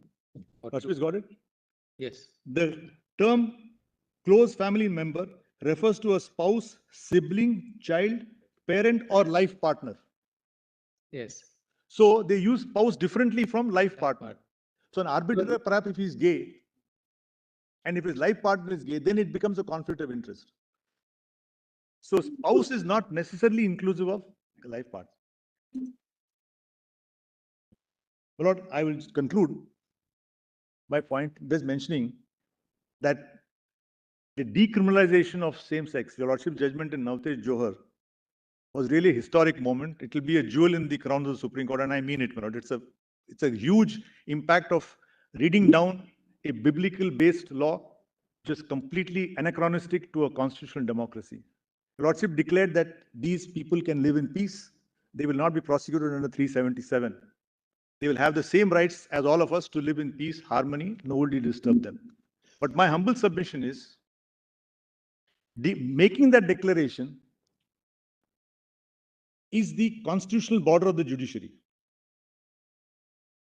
Now, what rights further people, the same-sex couples must have? You enter the territory of the legislature under Article 246. Decriminalizing is 141. Developing it further is 246. And my humble request is, if your lordship now wants to include, answer the prayers, read different sections into Special Marriage Act, Hindu Marriage Act, I would use the expression, it will amount to judicial retrofitting. The definition of retrofitting is to fit a new part or a new component into an old machinery. Now, the recognition of right to marriage, the recognition of this right of same-sex couples, that there's nothing unnatural about it, they can live in peace. These are newly recognized rights, and it will be dangerous and lead to adverse consequences if these newfound rights are retrofitted into old statutes. My humble request is that prayer should be declined and the writ petition dismissed. Thank you, Mr. Datta. So tomorrow morning, we'll commence with Ms. Aishwarya Bhati, then Mr. J. Sai Deepak. And sorry, Manisha will argue, Manisha Lavkumar will argue, and then Mr. J. Sai Deepak. We request each of you to take 20 minutes tomorrow morning. So that will take us to about 12:15 tomorrow. I think the interveners, what solicitor will do is, interveners may all put together maybe one-page notes, and they move it to Mr. Kanu Agarwal, and then he will just tender it to the court. So the interveners will now will be down to one. All right. So what we are planning to do is 20 minutes each to Ms. Bhati, Ms. Manisha Lavkumar, and Mr. J. Sai Deepak, which takes us for 1 hour. If Mr. Maninder Singh does not have greener pastures, another 20 minutes from Mr. Maninder Singh when he makes his presence here. So that takes us to about 12:35 tomorrow morning. So Lord, 12:30 we should. Said the road to heaven is. Lord, your lordships may perhaps, my lord, consider not to restrict it that, my lord, closely. We done that, but if you don't do it today, we'll never be able to do it tomorrow. Your lordships are. All right, but the upshot of it is that at lunch tomorrow, we will wrap up the hearings from this side at lunchtime. Solicitor, for 5 minutes, you spend time and ration time between you all. Yep. My lord, I'll speak to them and, my lord, revert in the morning.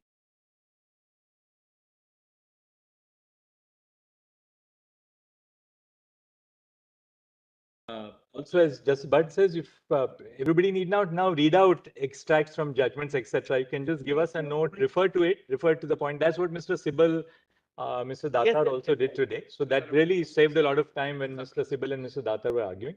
So we request everybody else who follows also to do the same thing. If we have, the reason why we said this way, we conclude by 12:30, is that if you have some people who are left, we don't want to give the impression that we didn't hear someone. Somebody can argue for 2 Your minutes, lordship 3 would minutes. never give that impression. So 2 minutes, 3 minutes, 5 minutes, at least there's a feeling that we heard the perspective. So, but so long as we have it at the back of our mind, and then between 2 o'clock and 4 o'clock, one of you will please sit down and ration time amongst yourselves, so that between all of you in 2 hours, we'll wrap up. That the road to hell is paved with good intentions. We'll try to do it in 2 hours. But 2 hours tomorrow, yes. We'll try. We've now heard the entire controversy. We just have a Grateful man.